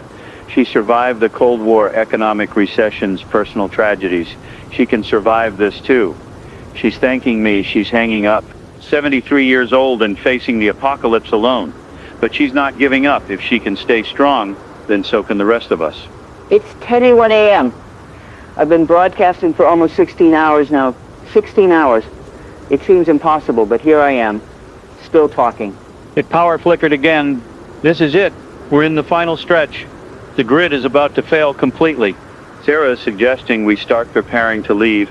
Pack what little we have. Get ready to make a run for the Emergency Operations Center. She's probably right. We should be ready. But I want to stay on the air as long as possible. Every minute I'm broadcasting is another minute people have a source of information and comfort. Let me take another call. You're on WKRZ. This is Emily, the college student. I thought she was gone. I thought the infected got her, but she's alive. She's crying with relief. She says she hid under her bed when the infected broke into her dorm room. They came in, they trashed the room, but they didn't find her. Eventually they left. She waited for hours, too terrified to move. Finally, this morning she came out. The dorm building is quiet now. She's alone. Emily, I'm so glad you're okay. I was worried about you. He's saying she was worried too. She thought she was going to die, but she didn't. She survived. Now she's asking what she should do next. Emily, you need to find other survivors. You're in a college dorm. There have to be other students hiding like you were. Go door to door carefully, knock quietly, identify yourself, find others, form a group, then decide together what to do next. She's saying she'll try. She's scared, but she's going to try. She's thanking me for helping her through the night. She's saying my voice was the only thing that kept her from panicking completely. She's hanging up. Emily is alive. That's something. That's a victory. It's 10:18 a.m. Another alert on my phone. I'm surprised these are still coming through. This one is from the CDC. It's a general health advisory. It says that with hospitals non-functional and emergency services collapsed, common injuries and illnesses are now life-threatening. A simple cut can become infected and kill you without antibiotics. A broken bone can lead to complications. Even dental problems can become serious. The advisory is urging people to be extremely careful, avoid unnecessary risks, and treat all medical supplies as precious resources. The advisory also says that sanitation is critical.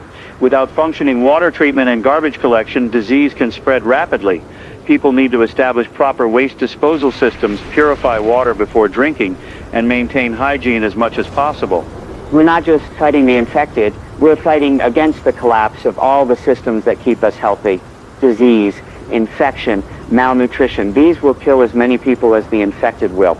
It's 10:35 a.m. I'm looking out the window. The street is still empty. The infected that were here during the night are gone. Where did they go? Do they have some kind of den they return to during the day? Or are they just wandering the city searching for prey? Another call coming in. You're on the air? This is someone named Marcus. Not me, a different Marcus. He says he's been listening all night. He's at home with his wife and 2 teenage daughters. They made it through without incident. Their neighborhood is quiet. He's calling to say thank you. He says hearing my voice, hearing that someone was still trying to maintain order and provide information, it helped his family stay calm. He says they're going to try to make it to one of the supply drops at noon. He's asking if I have any last-minute advice. Marcus, I'd say get there early if you can, before the crowds. Have a plan for what you need most. Water is probably the top priority, then food, then medical supplies. Don't get greedy, take what you need and leave quickly. Don't get caught up in any conflicts and stay together as a family. Don't get separated. He's saying that's good advice. He's wishing me luck. He hopes I make it through this. He's hanging up. People are out there listening, making plans, surviving. That's what matters. It's 10:52 a.m. Less than 10 minutes until the supply drops are scheduled to begin. I'm wondering if they'll actually happen. Is the military even organized enough to coordinate supply drops? We'll find out soon. Sarah just came back from checking the break room one more time. She says the infected outside are completely gone now. The street is empty in both directions. Maybe this is our chance.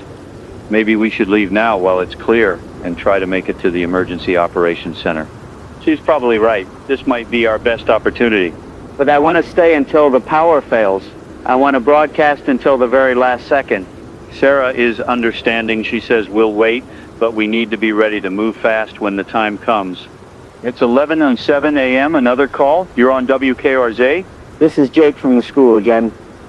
He says his group is sending 2 people to one of the supply drops. They drew straws to see who would go. The former military guy and one other person volunteered. They're taking one of the school buses. They figure a big vehicle is safer than a car. They're leaving now to get there before noon. Jake, that's smart. A bus is like a tank. You can drive right through obstacles if you need to. Tell them to be careful and come back safe. He's saying he will. He's also asking if I'm going to keep broadcasting. He says his group has been listening all night and all morning. They're calling me the voice. They say as long as the voice is on the air, there's hope. The voice. I kind of like that.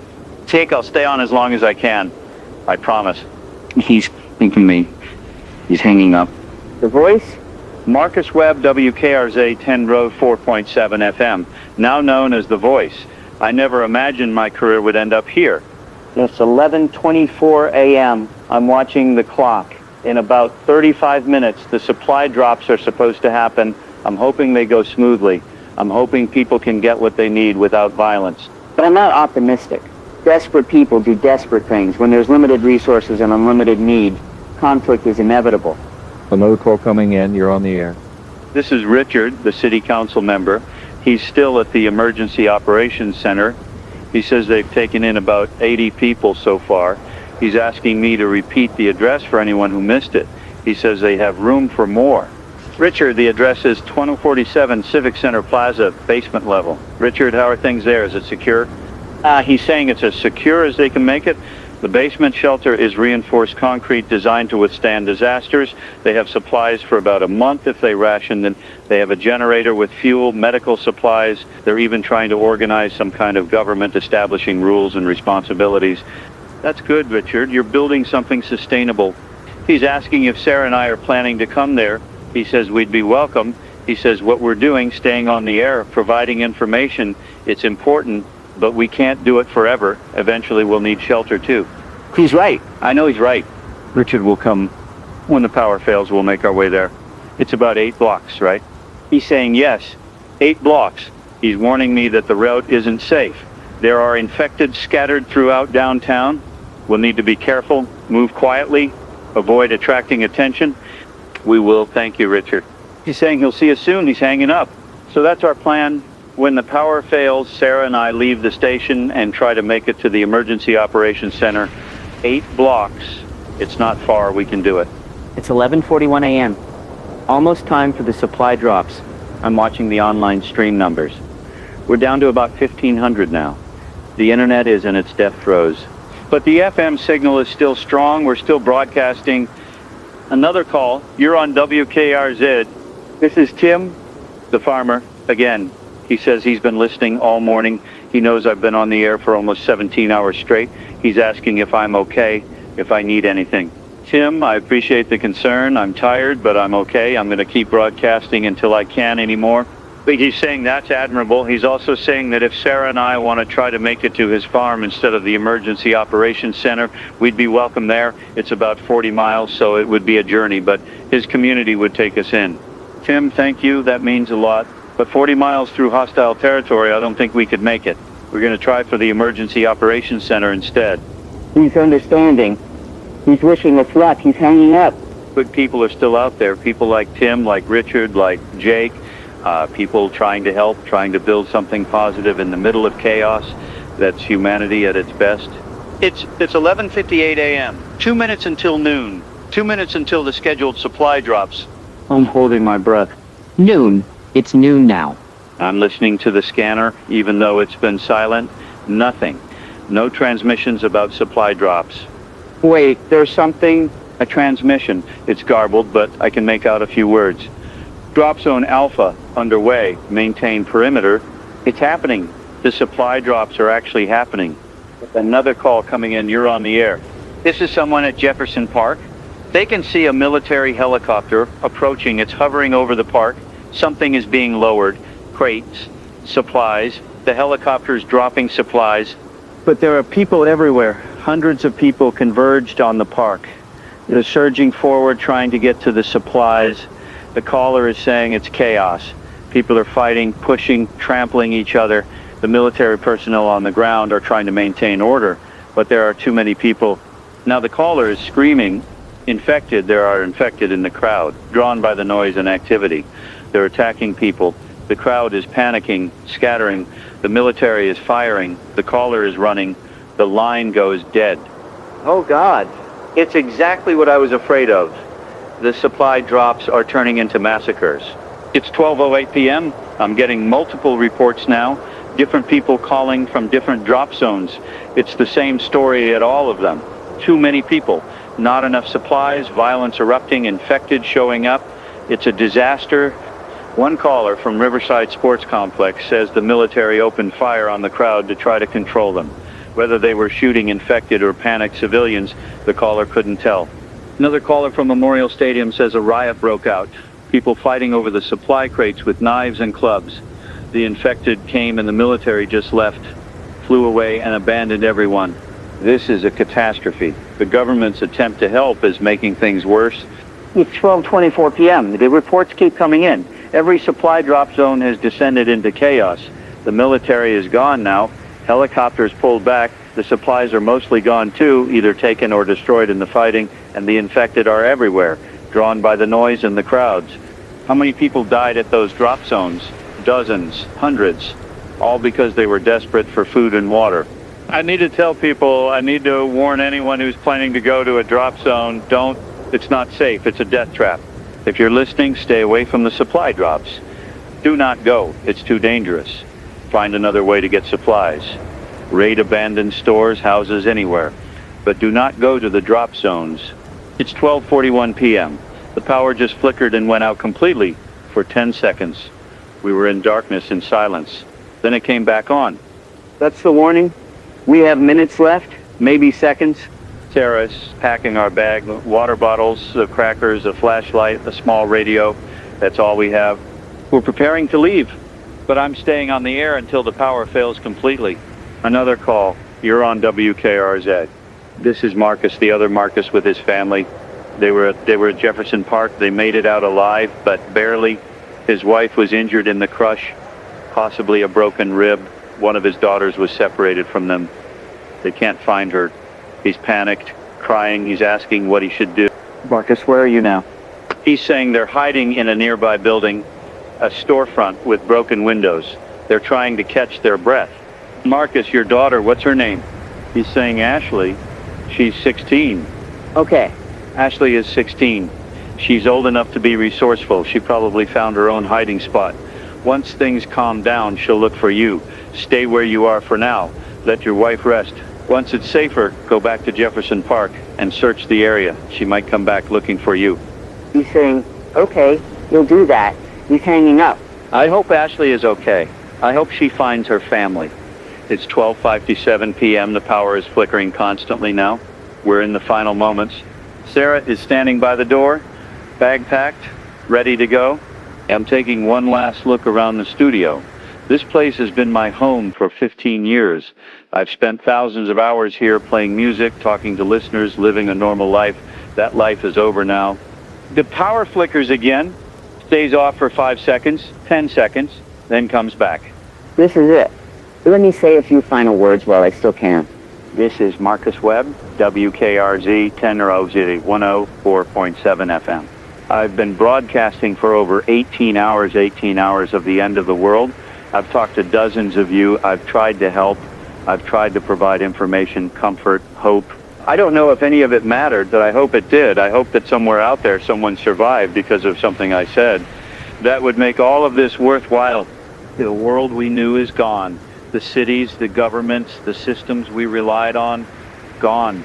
What's left is us, individual people trying to survive, and the only way we're going to make it is together.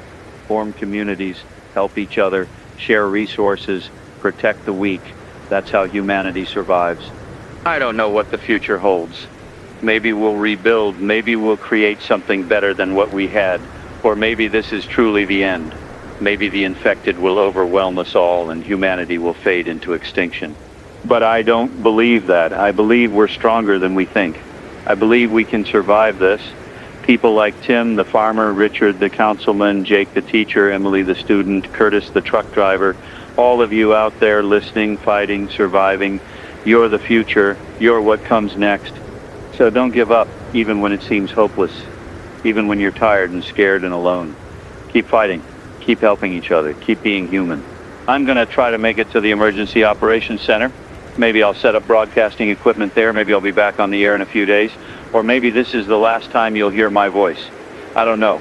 But whether I'm broadcasting or not, remember this. You're not alone. There are others out there just like you trying to survive. Find them. Work together. And maybe, just maybe, we'll all make it through this. This is Marcus Webb, the voice, WKRZ 104.7 FM. Stay alive. Stay human. And keep listening. Because somewhere someone will keep broadcasting. Someone will keep telling our story. This isn't the end. This is just the beginning of something new. The power goes out. The lights die. The hum of the equipment stops. Silence. Sarah and I look at each other in the darkness. It's time to go. We open the studio door carefully. The hallway is dark, but there's light coming from the windows at the end. We move quietly toward the fire escape, each step measured. Careful. We reach the window that leads to the fire escape. I push it open. The sound of metal on metal seems impossibly loud in the silence. We climb out onto the fire escape. The metal platform sways slightly under our weight. Below us, the alley is empty. No infected in sight. We start descending. 1 level, 2 levels. We're almost to the ground when we hear it. The sound we've been dreading. A low moan from somewhere nearby. We freeze. Sarah grips my arm. We wait, barely breathing. The moan comes again, closer. Then we see it, an infected person stumbling into the alley from the street. One of them, just one. We stay absolutely still. The infected hasn't seen us yet. It's wandering aimlessly, that characteristic jerky movement. It's about 20 feet away. If we move, it'll see us. If we stay, it might eventually notice us anyway. I make a decision. I motion to Sarah. We're going to move slowly, carefully, down the rest of the fire escape and out the other end of the alley. We take 1 step. The metal creaks slightly. The infected's head snaps in our direction. It sees us. For a moment, time stops. The infected stares at us. We stare back. Then it opens its mouth and releases a sound. Not quite a scream, not quite a howl, a call, a summons. Oh, God. It's calling others. Sarah and I don't hesitate. We run down the rest of the fire escape, our feet clanging on the metal. We hit the ground running. Behind us, we can hear more moans. The infected are coming. We run out of the alley onto the street, 8 blocks to the emergency operations center, 8 blocks to safety. We run past abandoned cars, past burning buildings, past bodies lying in the street. We run without looking back. Behind us, the infected are following. I can hear them. Multiple sets of feet pounding the pavement. 5 blocks, 4 blocks. We're getting closer. Sarah stumbles. I catch her, keep her upright. We can't stop. If we stop, we die. 3 blocks, 2 blocks. I can see it now. Civic Center Plaza, the large building that houses the Emergency Operations Center. 1 block. We're almost there. The infected are right behind us now. I can hear their breathing, their snarls. We reach the building, the door to the basement. It's reinforced metal. There's a speaker next to it. I press the button. Richard, it's Marcus Webb from the radio station. Let us in. No response. The infected are seconds away. Richard, please, we're here. Let us in. The door opens. Richard is there holding a rifle. Get in, now. Sarah and I dive through the doorway. Richard slams it shut behind us. Something hits the door from outside. The infected pounding, scratching, but the door holds. We're safe. We were in a concrete corridor lit by emergency lights. Richard is looking us over. Are you bitten, either of you? We shake our heads. No, we're clean. Good, come on, let's get you settled. He leads us deeper into the shelter. As we walk, I can still hear the infected outside pounding on the door, but the sound is getting fainter. We made it. Against all odds, we made it. Richard leads us into a large room. It's the shelter. There are people everywhere, families huddled together, individuals sitting alone, children playing quietly in a corner. The 80 people Richard mentioned has grown. I count at least 150. They look up as we enter. Some recognize me. That's the guy from the radio. Someone says, the voice. A few people approach. They want to thank me. They want to tell me that listening to my broadcast helped them survive the night. They want to shake my hand. I'm overwhelmed. I didn't realize I had made such an impact. Richard takes me aside. We've been listening to you all night. You helped a lot of people. You gave them hope when there wasn't much to hope for. I just did what I could, I say.